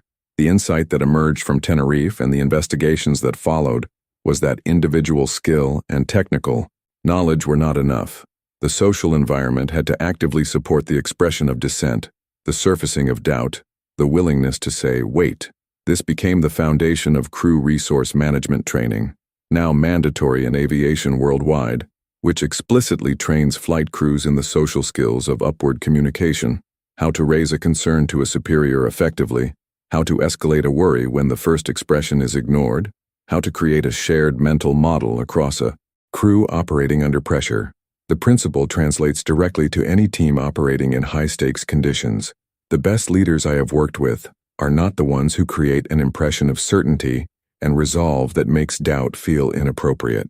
They are the ones who create a norm of intellectual honesty that makes doubt feel not just appropriate, but obligatory, where the team member who says, I think we might be missing something, is valued rather than managed, where the person who interrupts momentum to ask a question is experienced as doing their job, rather than obstructing the groups. One specific practice I want to draw your attention to is the 2x10 rule. When you are making a time-pressured decision and you feel the tunnel vision of pressure narrowing your options to 1, you force yourself to generate 2 alternative courses of action in 10 seconds. Not good alternatives, not fully developed alternatives, just 2 other possible paths. Any 2. The reason this works is not that the alternatives you generate in 10 seconds are necessarily better than the path you were already on. Often, they are not. The reason it works is that the act of generating alternatives breaks the cognitive lock of planned continuation bias. It demonstrates to your own brain that there are other options, which is sometimes all the intervention needed to interrupt the momentum of a decision that was heading somewhere it should not go. You do not have to take the alternatives. You just have to generate them. The generation is the intervention. There is one more dimension of pressure I want to address before we leave this chapter, and it is the one that is most pervasive and least discussed: the chronic low-grade pressure of modern professional life. The Tenerife disaster is an extreme case of acute pressure, a specific bounded crisis with a sharp beginning and a catastrophic end. But most of the pressure that degrades thinking in ordinary life is not acute. It is chronic. It is the background hum of too much to do and not enough time to do it, of constant digital interruption, of decision fatigue built up across dozens of small choices made before the important one arrives, of sleep debt accumulated across weeks of insufficient rest. Decision fatigue is real and well documented. The Israeli judges' study, in which parole decisions made early in the day showed far higher rates of favorable outcomes than decisions made late in the day, independent of any characteristic of the cases, is one of the most striking demonstrations of how cognitive resource depletion affects judgment quality. When your brain is tired, it defaults more heavily to System 1. It reaches faster for the familiar answer. It resists the effort of genuine deliberation more strongly. The implication is practical and uncomfortable. The quality of your most important decisions is partly a function of when you make them relative to your cognitive state. A decision you make at 8 a.m., rested and with a clear mind, is not the same decision you make at 6 p.m. After 8 hours of email and meetings and small choices and interrupted attention. The content is the same. The cognitive process that produces the decision is not. Managing the conditions of your own cognition, protecting the time and mental state in which important decisions get made, is not self-indulgence. It is professional responsibility. Toward yourself, toward the people who depend on your judgment, toward the outcomes you are trying to produce. The pressure will not relent. The conditions will not become more hospitable. Your job is not to wait for better conditions. It is to understand the conditions you are operating in clearly enough to compensate for them, structurally, behaviorally, and, when necessary, by the simple discipline of saying, this decision is too important to make right now, and I am going to make it tomorrow. The mental models that rewire your judgment. Charlie Munger, the longtime partner of Warren Buffett at Berkshire Hathaway, was asked once how he had managed to compound his intelligence as effectively as his capital over 70 years of investing and business decision-making. His answer was characteristically direct. He said he had spent his life collecting what he called a latticework of mental models, frameworks drawn from every discipline he could get his hands on, organized into an interconnected structure that allowed him to bring multiple perspectives to bear on any problem simultaneously. He was 99 years old when he died in 2023, still intellectually active, still widely regarded as one of the sharpest analytical minds of his generation. The latticework had served him well. A mental model is a simplified representation of how something works. It is a framework for thinking about a class of problems, a map of causal relationships, a theory about how systems behave, a lens that reveals patterns that would be invisible without it. Mental models are the cognitive tools that allow you to think faster and more accurately about complex situations by drawing on structured knowledge rather than starting from scratch every time. The concept is important enough that I want to spend time on it, because the way most people approach learning, and the way most educational systems approach teaching, is almost perfectly designed to prevent the development of a good latticework of mental models. Most education teaches content within disciplines. You learn economics in economics class. You learn biology in biology class. You learn history in history class. The content within each discipline is often excellent. What rarely gets taught is the relationship between disciplines. The way that a principle from biology illuminates a problem in economics, or a framework from physics clarifies a question in organizational design. You learn the content of the map, but not how to hold multiple maps simultaneously and see where they overlap. The person with a rich latticework of mental models does not think faster than the person without one. They think differently. They see more dimensions of a problem. They recognize patterns across domains. They are less likely to be surprised by second-order effects because the model that predicts those effects was already in their toolkit. Let me give you 5 mental models that I consider essential for critical thinking, not an exhaustive catalog, but a starting set that covers the most common terrain. The first is first principles thinking. A first principle is a basic proposition that cannot be deduced from any other proposition within a given framework, the foundational assumption from which everything else derives.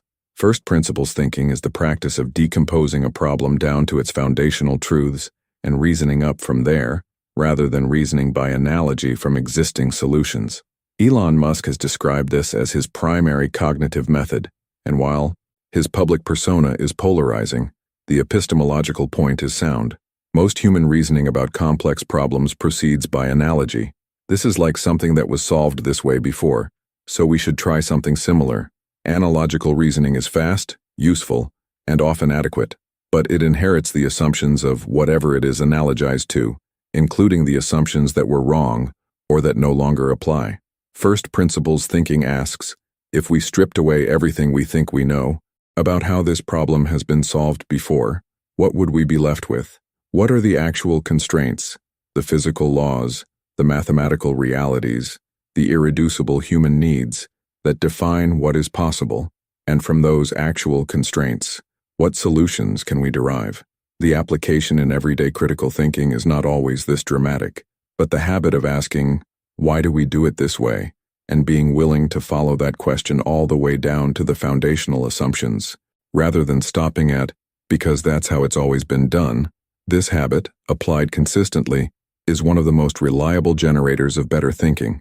The second model is inversion, the practice of solving problems by inverting them, by thinking about what you want to avoid rather than what you want to achieve, about how to make things worse rather than how to make them better. The mathematician Carl Jacobi's famous instruction was, invert, always invert, and the idea has deep roots. In multiple traditions of rigorous thinking, from Stoic negative visualization to the Premortem we discussed in an earlier chapter, the logic is this. The path to a desired outcome is often easier to map when you can see what the path to the opposite outcome looks like. If you want to build a successful business, it can be clarifying to ask, what would we have to do to guarantee this business fails? The answers are often more concrete, more actionable, and less subject to optimism bias than the answers to the forward question. Warren Buffett applies this constantly. He has said that he does not approach investing by asking, how do I make money? He approaches it by asking, how do I avoid losing money? The forward question invites optimism and ambition. The backward question invites caution and rigor. Together they triangulate on a more complete picture than either produces alone. The third model is the concept of second-order thinking. We touched on this in the context of consequence, cascading, but it deserves a place in the formal toolkit. First-order thinking is direct and obvious. Do this, get that. More advertising, more sales, raise prices, increase margin, hire more people, do more work. First-order thinking is not wrong. It is often correct. But it is incomplete because every action taken in a complex system produces not just its intended effect, but a set of secondary effects in the broader system. And those secondary effects can dwarf the primary ones in importance. A classic example, a city wants to reduce traffic congestion, so it widens a major highway. First-order thinking predicts more lanes, more capacity, less congestion. Second-order thinking predicts wider highway induces more driving, more people move to suburbs whose existence the highway enables. Total traffic volume grows until congestion returns to its previous level. This is called induced demand, and it has been observed in every major highway widening project studied over the past 40 years. The first-order solution reliably reproduces the problem it was designed to solve. Howard Marks, the founder of Oaktree Capital Management, writes that first-level thinking says, this is a good company, let's buy the stock. Second-level thinking says, this is a good company but everyone knows it is a good company, which means the stock is already priced to reflect that, so buying it at the current price may not be wise. The habit of second-order thinking does not require you to be a cynic. It requires you to complete the sentence. Every consequential decision has a second sentence, and the second sentence is where the interesting truth often lives. The fourth model is Hanlon's razor. It states, never attribute to malice that which can be adequately explained by stupidity, or in the softer and more accurate formulation, by ignorance, error, or incompetence. This is not a cynical principle, it is a probabilistic one. When you encounter behavior that harms you, a colleague who drops the ball, an organization that fails you, a person who does something that damages your interests, the space of possible explanations includes malice, but it also includes miscommunication, misaligned incentives, cognitive error, resource constraint, unclear priorities, personal crisis, and simple carelessness. In most cases, the non-malicious explanations are significantly more probable than the malicious one, acting as if malice were the explanation, when error or incompetence is more probable, has predictable and damaging consequences. It turns solvable coordination problems into permanent conflicts. It damages relationships that could be repaired. It focuses energy on assigning blame rather than on fixing the problem. It poisons the trust that complex collaborative systems require to function. Hanlon's razor is a mental model for charitable interpretation, not naive charity, but probabilistically accurate charity. Applied with judgment, it makes you more effective at diagnosing real problems and less likely to manufacture conflicts where none needed to exist. The fifth model is the concept of the map and the territory, derived from Alfred Korzybski's foundational insight that the map is not the territory, that any representation of reality is an abstraction, and abstractions necessarily omit, distort, and simplify. No model is the thing it models. Every framework leaves things out. Every theory simplifies. Every organizational chart misrepresents the actual distribution of power and relationship in a real organization. This is not a reason to avoid models and frameworks. They are enormously useful. It is a reason to hold them with appropriate humility. The danger is not using models. The danger is confusing your model for reality, believing that because you have a map, you know the territory. The financial crisis of 2008 was, in significant part, a crisis of people who had very good maps and made the category error of treating them as the territory. The quantitative models that told them the probability of correlated defaults across the housing market were negligibly small were accurate as models of the past. They were not the territory. The territory had been changed by the very instruments the models were used to price. In a feedback loop the models could not represent. When your prediction fails, ask first whether the territory has changed. Then ask whether your map was ever accurate. Then ask what your map was leaving out. Every mental model is a tool. A tool used well produces better work. A tool mistaken for the thing itself produces catastrophic overconfidence. The richness of your latticework protects you from this mistake, because the person with 10 different maps of the same territory sees far more clearly how any one of them distorts. Collect models, from economics, from biology, from physics, from history, from psychology, from engineering, not as intellectual trophies, as working tools. Test them against reality. Update them when they fail. Build a latticework that spans disciplines because the most important problems in your life rarely respect the boundaries of any single field. That latticework is the closest thing to a cognitive upgrade that is actually available to human beings. It cannot be downloaded. It has to be built, piece by piece, over years of reading and application and honest revision. But it compounds. Like capital, it earns returns that grow over time, in ways that are invisible in any single instance and unmistakable across a career. When smart people make terrible decisions, in the summer of 1961, some of the most intellectually gifted people ever assembled in a single government were asked to evaluate a plan. The plan had been developed by the Central Intelligence Agency and involved training a brigade of Cuban exiles to invade Cuba and overthrow Fidel Castro. The men evaluating it included the President of the United States, his national security advisor, the Secretary of State, the Secretary of Defense, the chairman of the Joint Chiefs, and a circle of advisors whose collective academic credentials were staggering: Harvard, Yale, Rhodes Scholars, decorated military strategists, brilliant economists. The plan was, by almost every serious subsequent analysis, obviously flawed. The invasion at the Bay of Pigs failed within 72 hours. The brigade was captured. The United States suffered one of the most damaging foreign policy humiliations of the Cold War. Castro's hold on power was strengthened rather than weakened, and Kennedy, reviewing the failure in its aftermath, asked one of the most important questions a leader can ask: how could we have been so stupid? The answer to that question became the foundation of one of the most influential concepts in the social psychology of groups. Irving Janis, a Yale psychologist, spent years studying the Bay of Pigs decision alongside several other catastrophic group decisions: Pearl Harbor, the Korean War escalation, the Vietnam commitment, and identified a pattern so consistent and so destructive that he gave it a name. He called it groupthink. Groupthink is not stupidity. It is not the failure of intelligence. It is a specific social process in which the desire for harmony and consensus within a group overrides realistic appraisal of alternatives. It is what happens when the social cost of dissent inside a group becomes higher than the cognitive cost of error.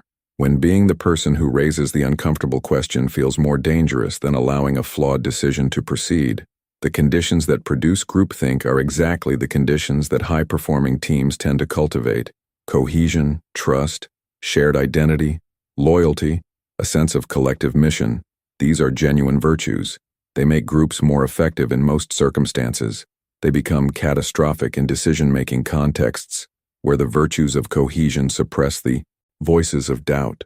Janice identified several symptoms: an illusion of invulnerability, a shared overconfidence that produces excessive risk-taking, collective rationalization, group members discounting warnings that might require reconsideration, belief in the inherent morality of the group, which causes members to ignore the ethical consequences of their decisions, stereotyped views of outgroups, dismissing adversaries as too weak, too stupid, or too irrational to mount an effective response, pressure on dissenters, explicit or implicit discouragement of those who express arguments against the group's assumptions, an illusion of unanimity, the false perception that silence equals consent, self-appointed mind guards, members who take it upon themselves to protect the group leader from information that might challenge the consensus. Every one of these symptoms was present in the Kennedy Inner Circle in the spring of 1961. The same pattern appeared in the NASA management culture that failed to prevent the Challenger disaster in 1986, where engineers who knew the O-ring was dangerous in cold temperatures were systematically silenced. It appeared in the Enron boardroom, where the culture of performance and the social dynamics of a brilliant, tight-knit leadership team made honest assessment of the company's actual condition nearly impossible to voice. It appears, in less dramatic forms, in organizations and relationships everywhere. Kennedy drew the right lesson from the Bay of Pigs. In the Cuban Missile Crisis of 1962, a situation with far higher stakes, he deliberately restructured his advisory process to prevent groupthink. He required advisors to meet without him present so that his authority would not suppress dissent. He assigned specific people to argue against the prevailing position. He brought in outsiders who had no stake in any particular conclusion. He invited disagreement rather than managing it. The crisis was resolved without war. Whether the ITU process changes made the difference is impossible to know with certainty, but Kennedy himself believed they did. The structural lessons from groupthink apply to any context in which groups make decisions. Diversity of perspective is not a moral luxury. It is a functional necessity for the quality of group reasoning, because the biases of individuals partially cancel each other out when the individuals bring genuinely different frames to the problem. Structured dissent, the explicit assignment of someone to argue against the prevailing view, is not negativity. It is cognitive insurance. The culture that penalizes doubt does not eliminate doubt. It drives it underground, where it accumulates until it surfaces at the worst possible moment. But I want to make an argument that goes beyond the structural, because I think the structural analysis alone misses something important. The reason smart people make terrible decisions in groups is not only that the group dynamic suppresses their individual thinking, it is that individual thinking, even in isolation, has failure modes that are compounded rather than corrected by group processes that run without proper safeguards. The overconfidence effect is one of them. Study after study across multiple countries and cultures has found that human beings systematically overestimate the accuracy of their own knowledge. When experts are asked to provide 90% confidence intervals, ranges they are 90% sure contain the true answer. Their intervals contain the true answer roughly 50% of the time. They think they know more than they do. They think their uncertainty is smaller than it is. And crucially, this effect is strongest in domains where people have the most experience and the strongest professional identity, because expertise creates the illusion of certainty more powerfully than ignorance does. Nassim Taleb writes about what he calls the expert problem, the tendency of domain experts to perform worse than generalists on questions that require integrating information across domains, precisely because their deep expertise creates a narrow lens that filters out information that does not fit the framework they have mastered. The more you know about one way of seeing a problem, the harder it becomes to see it differently. This does not mean expertise is useless. It is enormously valuable within its domain. It means expertise needs to be held with a specific quality of humility, and it needs to be regularly tested against perspectives that come from outside the frame. The third failure mode I want to name, the one that I think is most underappreciated in the literature on bad decision-making, is what I call The prestige trap. The prestige trap is the tendency to weight the quality of an argument by the status of the person making it, rather than by the evidence and reasoning it contains. In high-performing professional environments, prestige effects are powerful and largely invisible. When a senior partner at a law firm offers an interpretation, the junior associates in the room do not primarily evaluate the interpretation on its merits. They evaluate it through the filter of who is saying it. When a celebrated investor makes a prediction, the quality of the underlying reasoning receives less scrutiny than the track record of the person making it. When a charismatic leader articulates a vision, the vision's assumptions receive less examination than they would receive from a less compelling source. This is not entirely irrational. Track record, expertise, and demonstrated judgment are legitimate inputs into an assessment of how much weight to give a claim. The problem is that they are treated as substitutes for evaluating the claim itself, rather than as context for doing so, and the consequences, when the prestigious source turns out to be wrong, or to have reasoned poorly on this specific occasion, are amplified by the uncritical deference that surrounded the error. The practice that counteracts the prestige trap is simple to describe and requires genuine discipline to execute. Separate the argument from the arguer. Before you consider who said it, evaluate what was said. Can you state the argument independently of its source? What are its premises? What evidence supports it? Where is it vulnerable? Only after that evaluation should you reintroduce the contextual information about who made the argument. This is uncomfortable because it requires a kind of temporary social blindness, a willingness to evaluate the emperor without the clothes of the emperor's reputation. But it is the only way to catch the cases where prestige and correctness have diverged, which is more often than comfort allows us to admit. Thinking with other people, without losing yourself. There is a kind of conversation that most people have experienced but few have named. It begins with an exchange of views that feels generative and energizing. Ideas, building on ideas, perspectives enriching perspectives, two minds moving together toward something neither could have reached alone. And then, at some point, something shifts. The conversation becomes harder. The energy changes. Positions harden. People start listening not to understand but to respond. The generative quality is gone, replaced by something that has the surface features of dialogue, but the deep structure of parallel monologue. Most people experience this shift as something that happens to a conversation, a deterioration, an unfortunate turn. What I want to propose to you is that it is something that happens in the thinking of the individual participants, and that understanding what changes in the individual mind during this transition is the key to thinking better with other people.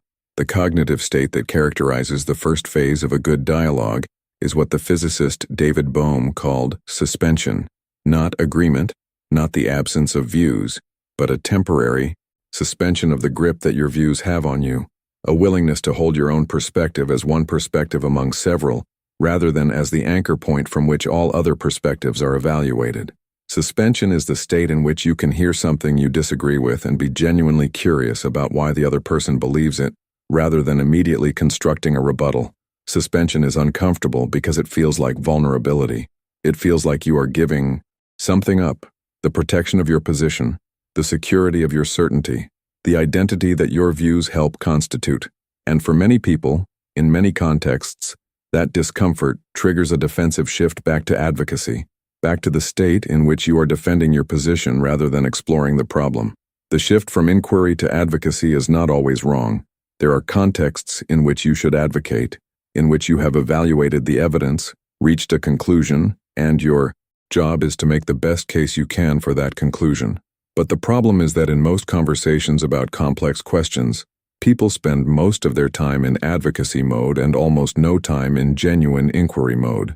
They treat every exchange as a debate rather than an investigation, and a debate that involves two people both trying to win is a terrible instrument for finding truth. The practice of collaborative inquiry, of thinking with other people rather than at them, requires you to develop a specific set of skills that do not come naturally to most adults who have been educated in adversarial intellectual traditions. The first is listening to understand rather than to respond. This distinction sounds simple. It is not, because the habit of listening to respond is deeply ingrained. It feels like intellectual engagement. It produces the energy of readiness. It is what most professional environments implicitly reward. The person who can respond quickly and eloquently is performing competence in most organizational cultures. The person who takes longer because they are genuinely trying to understand is performing something that looks, from the outside, less impressive. But the person who listens to understand gets information. The person who listens to respond does not. They hear what the other person actually said, rather than what they expected the other person to say. They notice nuances, qualifications, uncertainties, the texture of the other person's thinking that get filtered out in the processing required to construct a response. They are more likely to update because they are more likely to actually receive the information that would warrant updating. A practical technique. Before you respond to what someone has said, restate it in your own words. Not as a rhetorical move, not as the setup for a rebuttal that begins, "So what you're saying is," but as a genuine attempt to verify that you understood. Ask them to correct you if you got it wrong. This is called Steelmanning in individual reasoning and active listening in interpersonal communication, and the research on its effects is consistent. It slows conversations down, reduces conflict, increases the probability of genuine understanding, and is experienced by the other person as a quality of respect that changes the nature of the exchange. The second skill is the management of emotional charge in real time. Difficult conversations, the ones that touch on identity, on values, on significant stakes, generate emotional activation that competes with cognitive processing. When someone challenges something you care about, when you feel dismissed or attacked or misrepresented, when the stakes feel high, the emotional response is real and fast and does not wait for your permission. You cannot prevent this response, but you can develop the metacognitive skill of noticing it, of catching the moment when your emotional state has shifted in a way that is likely to compromise your reasoning. The signal is usually physical before it is cognitive, a tightening in the chest, a flush of heat, a sudden narrowing of attention. These are the body's telegraphs of the brain's state change. If you have developed the habit of noticing them, they become early warning systems rather than the beginning of a reactive cascade. The intervention in that moment is not suppression. Suppression does not work. The research on emotional suppression consistently shows that it depletes cognitive resources and often increases the intensity of the suppressed emotion rather than reducing it. The intervention is acknowledgement and brief suspension. I notice I am reactive right now, which means my system too is partially offline, which means I should not make arguments or decisions from this state. I will wait. I will breathe. I will let the wave pass. This takes practice. It takes a level of self-awareness that many people have never been asked to develop, but it is learnable. And once learned, it transforms the quality of your engagement in every high-stakes conversation you will ever have. The third skill is the ability to change your mind in public, and to do it without experiencing it as defeat. This is, in the current cultural moment, one of the most countercultural things you can do. We live inside a public discourse that has almost entirely collapsed the distinction between updating one's view in light of new evidence and losing. Politicians who change positions are called flip-floppers. Commentators who revise earlier analyses are mocked for inconsistency. Organizations that change course in response to feedback are accused of weakness. The cultural message is clear. Changing your mind is a sign of failure, not a sign of intelligence. This message is precisely backwards. The willingness to change your mind when presented with good reasons is not weakness. It is the defining characteristic of rational agency. It is what separates a thinking person from an advocacy machine. It is what the philosopher John Maynard Keynes was describing when he reportedly said, possibly apocryphally but accurately, "When the facts change, I change my mind." What do you do, sir? The person who updates in light of evidence is more trustworthy, not less. Their previous positions carry more weight, not less, because you know those positions were reached through honest reasoning rather than tribal loyalty or ego protection. Their current positions are more reliable, not less, because they have not been maintained through the suppression of contrary evidence. Building this quality into your interactions with other people requires that you also build it into your relationship with yourself, that you construct an internal culture in which changing your mind is a mark of intellectual integrity rather than a source of shame. This means, among other things, being explicit about your current beliefs rather than keeping them vague, enough to claim you were right all along. It means making predictions rather than impressionistic assessments that cannot be falsified. It means building a record of your reasoning, so that you can actually track when you were wrong and what caused you to update, which turns every error into information rather than a wound to be hidden. There is one more thing I want to say about thinking with other people, and it is something that took me a long time to learn and that I have watched many highly intelligent people fail to learn at all. You do not have to reach agreement to have a productive conversation. This sounds obvious. It is not. The implicit standard by which most people evaluate a conversation about a difficult question is whether they moved the other person, whether they persuaded, whether the disagreement was resolved, and when the conversation ends without resolution, when the other person still holds their original position, or when you still hold yours, the conversation feels like a failure. It is not necessarily a failure. If both people engaged honestly, if both heard things they had not heard before, if both updated at least the texture of their understanding, even if not the fundamental conclusion, then something real happened. The disagreement may be genuine and may persist, but it is now an informed disagreement, a textured disagreement, a disagreement that respects the actual complexity of the question rather than flattening it. Informed disagreement is not a failure of dialogue. It is often its highest product. The long game, building a mind that lasts. Benjamin Franklin kept a small notebook. He carried it with him everywhere. In it, he had listed 13 virtues he was trying to cultivate: temperance, silence, order, resolution, frugality, industry, sincerity, justice, moderation, cleanliness, tranquility, chastity, and humility. Each week he focused on one. Each day he marked whether he had failed. He was not trying to be perfect. He was trying to build a practice. He did this by his own account for most of his adult life. He never fully succeeded in acquiring all 13 virtues. He noted, with characteristic wry self-awareness, that he had particular difficulty with humility, because every time he thought he had acquired it, he felt proud of his achievement. I have returned to this image many times in thinking about how habits of mind actually get built, not in a workshop, not in a seminar, not from reading a book, but over years of deliberate practice and honest self-assessment. Franklin understood something about the mechanics of character development that modern productivity culture has largely forgotten, that who you become is the result of what you do repeatedly, and that you have to track what you do repeatedly to build feedback loops into the practice. Critical thinking is not a conclusion you arrive at. It is not a status you achieve. It is a practice, a set of habits, dispositions, and skills that require continuous cultivation. They atrophy without use. They deepen with application. They compound over years in ways that are invisible month to month and unmistakable decade to decade. The question this chapter is trying to answer is not how to have a good day of thinking. It is how to build a mind that grows stronger as the years pass, that accumulates not just knowledge but the quality of judgment that makes knowledge useful. The first principle of this long game is what I call the portfolio approach to being wrong. Most people experience being wrong as a loss, as something to be minimized, hidden, rationalized away. The critical thinker experiences being wrong as an asset, as information about the gaps in their mental models, the limits of their frameworks, the places where their understanding of the world is inaccurate. This requires a fundamental reframing of the relationship between error and identity. If being wrong reflects badly on who you are, you will systematically avoid the feedback that would tell you where you are wrong. You will stick to domains where you are already competent. You will interpret ambiguous evidence in your favor.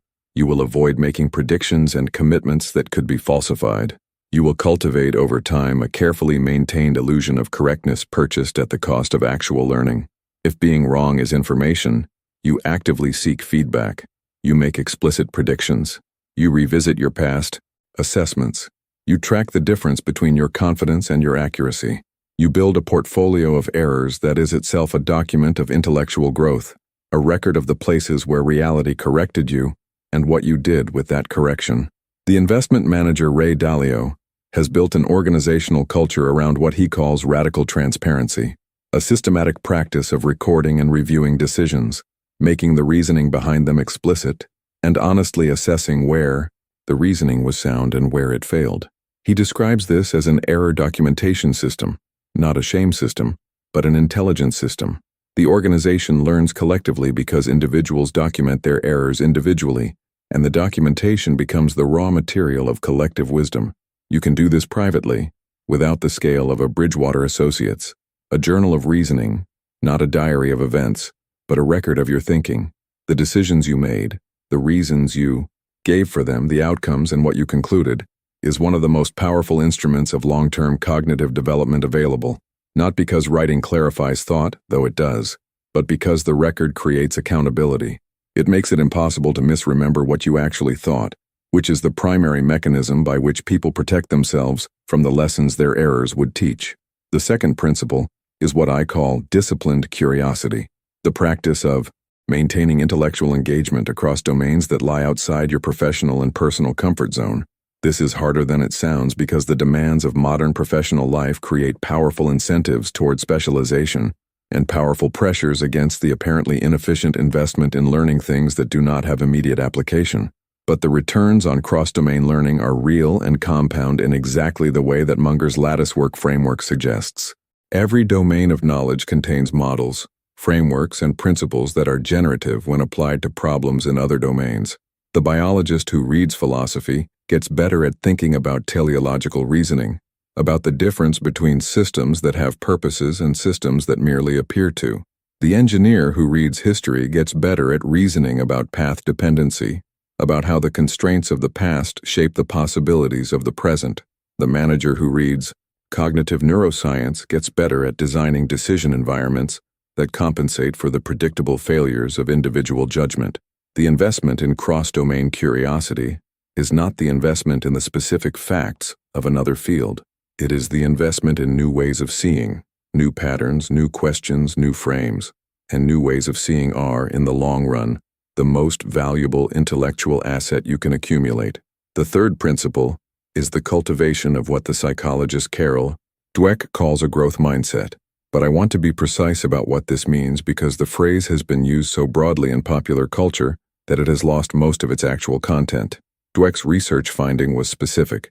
People who believe that intelligence and ability are fixed traits, who believe that you are born with a certain amount and that is what you have, respond to difficulty by avoiding it, because difficulty reveals their limits. People who believe that intelligence and ability are developed through effort and practice respond to difficulty by engaging with it, because difficulty is the mechanism of development. The implication for critical thinking is this: the belief that you can become a better thinker is not a motivational platitude. It is a factual claim that the neuroscience substantially supports, and it is a claim that, if genuinely internalized rather than superficially endorsed, changes how you relate to every difficult thinking task you encounter. The brain is not a fixed instrument. It is a plastic organ that reorganizes itself in response to use, that builds new connections, strengthens used pathways, and prunes unused ones throughout the lifespan. This is not a metaphor. This is structural neurobiology. The cognitive habits you practice become, over time, the cognitive architecture you live in. The thinking you do repeatedly becomes the thinking you do easily, and the thinking you do easily becomes, eventually, the thinking you do automatically, which is the point at which it has truly become who you are. This means that the investment you make today, in the quality of your attention, in the rigor of your reasoning, in the honesty of your self-assessment, is not just an investment in better decisions this week. It is an investment in the cognitive infrastructure that will shape the quality of your thinking for the rest of your life. There is a cost to this, and I want to name it honestly, because I think it is disrespected in most self-improvement literature. The cost is discomfort, sustained, ongoing, not entirely resolvable discomfort. Thinking well is hard. It requires noticing your own biases, which is uncomfortable. It requires considering the possibility that you are wrong about things you feel certain about, which is uncomfortable. It requires sitting with uncertainty rather than rushing to closure, which is uncomfortable. It requires changing your mind in public, which is uncomfortable. It requires engaging honestly with people who disagree with you, which is uncomfortable. It requires tracking your errors and drawing conclusions from them, which is uncomfortable. The comfort-seeking brain does not naturally pursue any of these things. It avoids them. It constructs alternative activities, activities that feel like intellectual engagement while delivering the neurochemical rewards of confirmation and closure without the actual cognitive work. Scrolling news feeds that confirm your existing beliefs. Consuming podcasts that reinforce your existing framework. Debating online in ways that exercise your advocacy muscles without ever genuinely testing your understanding. The long game of building a better mind requires that you recognize these substitutes for what they are, not intellectual activities but intellectual aesthetics, and that you choose, regularly and deliberately, the harder path, not because difficulty is virtuous in itself, because the specific discomforts of honest thinking are the signal that real learning is happening. They are the sensation of the mind doing the work that produces growth. Franklin did not achieve all 13 virtues. He kept trying anyway for decades, with a notebook and a marking system and a self-awareness that most people never develop. What he built over those decades was not a perfect character. It was something more durable and more interesting, a practiced relationship with the project of becoming. That relationship is what I am asking you to build, not perfection, not a rival, a practice, sustained and honest and alive, with the ongoing project of thinking better than you thought yesterday. Applied, critical thinking. Real life, real stakes. Every principle in this book has been building toward this. Application.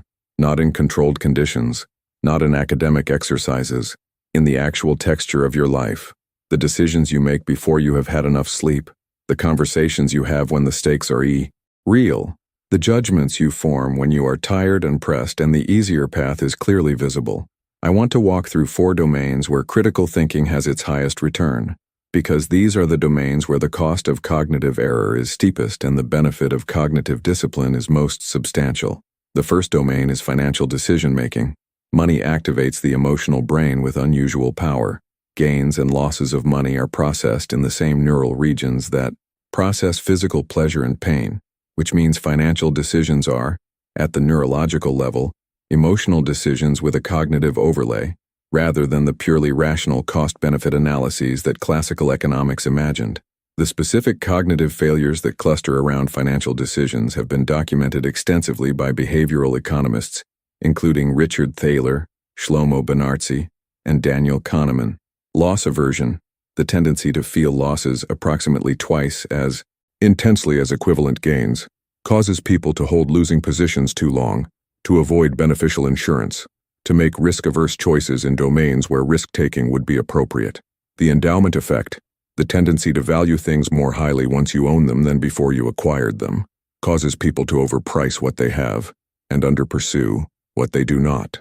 Mental accounting, the tendency to treat money in different psychological buckets differently, even when the same principles should apply, causes people to splurge from a windfall while simultaneously carrying high-interest debt, as if the money from one source had different properties than money from another. The applied practice for financial critical thinking starts with separating the financial decision from the emotional state in which it typically arrives. Investment opportunities, large purchases, and significant financial commitments tend to present themselves when your emotional engagement with them is highest, which is exactly when your judgment is least reliable. The structural intervention is simple. Build mandatory delays into significant financial decisions, not to avoid commitment, but to create the temporal gap in which System 2 can make a genuine contribution. The second application is health decisions. This domain is particularly important because the stakes are extremely high, the information environment is extremely noisy, and the emotional activation around health, around mortality, around bodily integrity, around the vulnerability of people we love, is powerful enough to overwhelm careful reasoning with high consistency. The critical thinking application in health decisions begins with the distinction between evidence quality that we developed in an earlier chapter. Not all medical claims are equal. A randomized controlled trial is not the same as an observational study. A single study is not the same as a systematic review. Expert consensus is not the same as a celebrity endorsement. These distinctions matter enormously, and navigating them requires no technical expertise. It requires only the habit of asking what kind of evidence supports this claim, and whether that kind of evidence is sufficient to justify the conclusion being drawn from it. It also requires the specific application of base rates. When your doctor tells you a test came back positive, the number that matters most is not the sensitivity of the test, how reliably it identifies true positives. It is the prevalence of the condition in people like you.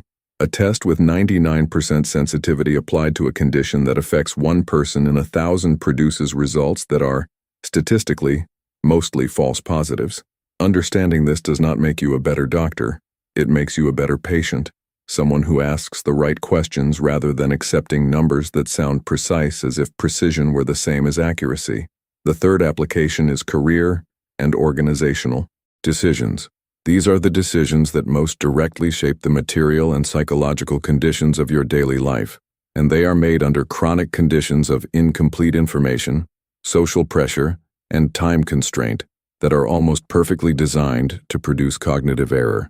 The most consequential career decisions most people make, whether to take a particular job, whether to start a business, whether to stay in or leave an organization, are typically made through a combination of gut feeling, social influence, and motivated reasoning, dressed up in the language of analysis but not actually subjected to it. The analysis happens, if it happens at all, after the emotional commitment has already been made, which means it is primarily a post hoc justification operation rather than a genuine evaluation. The critical thinking intervention here returns to the premortem, the assumption audit, and the adversarial Steelman we developed in earlier chapters. Before you commit to a major career decision, do the premortem. Assume it turns out badly and write down the reasons. Do the assumption audit. Identify the premises your plan rests on and ask which of them you have actually verified. Do the adversarial Steelman. Construct the strongest possible case against the decision you are leaning toward and ask whether you can refute it or whether you are just uncomfortable with it. These practices do not guarantee good outcomes. Nothing does, but they consistently produce decisions that are better informed, more honestly evaluated, and more robustly planned, which means that when they go wrong, they tend to go wrong in ways that were anticipated and that have contingency plans, rather than in ways that were suppressed in the enthusiasm of commitment. The fourth domain is relationship decisions, the most emotionally loaded category, the one where cognitive biases operate with the greatest intensity, and the one where most people are least willing to apply critical thinking because applying it feels like a betrayal of the spontaneous, authentic nature they believe relationships require. I want to push back against this belief because I think it rests on a misunderstanding of what critical thinking in relationships actually involves. Critical thinking in a relationship is not the clinical evaluation of a person as if they were a business case. It is not the suspension of emotional attachment in the interest of rational optimization. It is something much more human and much more necessary. It is the practice of honest perception, of seeing the person in front of you clearly, rather than through the distortions of projection, idealization, or fear. The most consistent source of relationship failure I have observed, in my own life and in the lives of people I know well, is not bad luck or incompatibility. It is the chronic misperception of another person, driven by the cognitive shortcuts we have spent this entire book examining. Attribution error causes us to interpret another person's behavior as a reflection of their character, when it is often a response to circumstances we have not tried to understand. Confirmation bias causes us to collect evidence for the narrative we have already built about who they are, and ignore the evidence that complicates it. The availability heuristic causes recent, vivid incidents to dominate our perception of a pattern that may be quite different when considered across a longer time horizon. Seeing another person clearly is one of the most demanding cognitive tasks available to a human being. It requires the suspension of your own self-referential framework, the constant translation of another person's experience into terms your own experience can recognize, long enough to genuinely encounter them as a distinct individual with their own interior logic. It requires the willingness to be wrong about your interpretations, and to treat those corrections not as attacks on your perception but as gifts to your understanding. It also requires, in practical terms, the habits of inquiry we have developed, asking rather than assuming, listening to understand rather than to respond, holding your inferences lightly until they have been tested, and updating honestly when reality provides a correction. This is not unromantic. It is the foundation of genuine intimacy, which is not the merging of two people into a single self, but the honest encounter of two distinct and complex human beings who choose to see each other as clearly as they can. Closing, the mind you were always capable of. I want to take you back to Columbus, Ohio, to a kitchen, to a specific quality of silence. The man sitting in that kitchen in the fall of 2009 was not stupid. He was not lacking in information. He was not, by any reasonable external measure, unprepared for the world he was navigating. He had an education. He had experience. He had access to the same information that successful people, around him were using to make better decisions. What he did not have was any framework for questioning his own thinking, any habit of examining his assumptions, any practice of looking for the cards he was not turning over. He had, without knowing it, built an entire decision-making process on the premise that his intelligence would protect him from the errors that intelligence cannot protect you from, and the world had corrected that premise in the most expensive way available. I have spent the years since in a long project of reconstruction, not of the business, that was gone and rightly so, of the thinking that produced it. And through that reconstruction, in the reading and the practice and the failure and the gradual accumulation of a different relationship with my own mind, I have come to understand something that I want to leave you with. The mind you are capable of is not dramatically different from the mind you have right now. It is not the product of a higher IQ or more education or better raw material. It is the product of a specific set of habits, practiced consistently, over a period of time, long enough for them to become second nature. Habits of questioning your assumptions, of seeking falsification rather than confirmation, of holding uncertainty without rushing to close it, of building the temporal gaps in which genuine deliberation can happen, of collecting mental models from every domain you can reach, of documenting your errors and learning from them. Honestly, these habits are available to you, right now, not as aspirations, as practices, things you can begin doing differently tomorrow morning in the actual conditions of your actual life. The philosopher Epictetus, who had been a slave before he became one of the most influential thinkers in the Stoic tradition, taught that there are only two categories of things in the world, things within our control and things outside our control. He was ruthlessly clear about the boundary. What is within our control is exclusively what we think, what we want, what we pursue, what we avoid. Everything else, reputation, health, wealth, the behavior of other people, the conditions of the world, is outside our control and should be held lightly. I have always found this teaching somewhat severe in its application to the external world, but in its application to the internal one, to the quality of your own thinking, to the habits of your own mind, it contains something indispensable. The Gao. Mind is the one domain where you have in principle genuine authority, not perfect authority, not unchallenged authority, but the possibility of genuine improvement, genuine cultivation, genuine change, in a way that is not available in any domain outside yourself. This is what makes the project of critical thinking worth the discomfort it requires, not because it will make you right more often, though it will, not because it will protect you from error, though it will reduce it, but because the person who has built a disciplined, honest, rigorous relationship with their own thinking is living differently, is inhabiting their own experience differently than the person who is not. They are more awake, more genuinely present to the complexity of what they encounter, less subject to the invisible machinery that would otherwise operate on their judgments without their knowledge, more capable of the kind of genuine encounter with reality, with other people, with evidence, with their own limitations. That is the foundation of a life well navigated.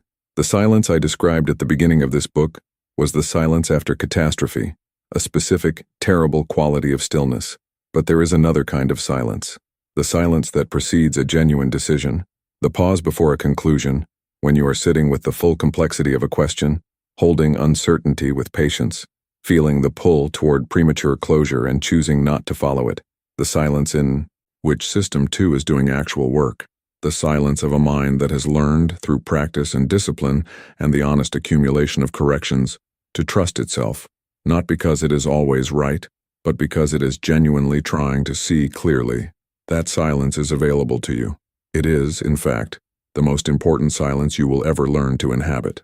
The man in the Columbus kitchen eventually stood up, made coffee, opened a notebook, started to write down what he thought had gone wrong, and why with as much honesty as he could manage at the time, which was not very much, but it was a start. He had asked the question, "How did I get here?" You have been reading the answer. Now the question is different. It is not how did I get here. It is where do I go from here? And the answer to that question, the only answer that has ever worked, in any domain, for any person trying to become better at anything, is forward. One decision at a time, one question at a time, one turned card at a time. The mind you are always capable of is not waiting somewhere ahead of you. It is being built right now, in the quality of attention you bring to the next thing you think about. Go think about something.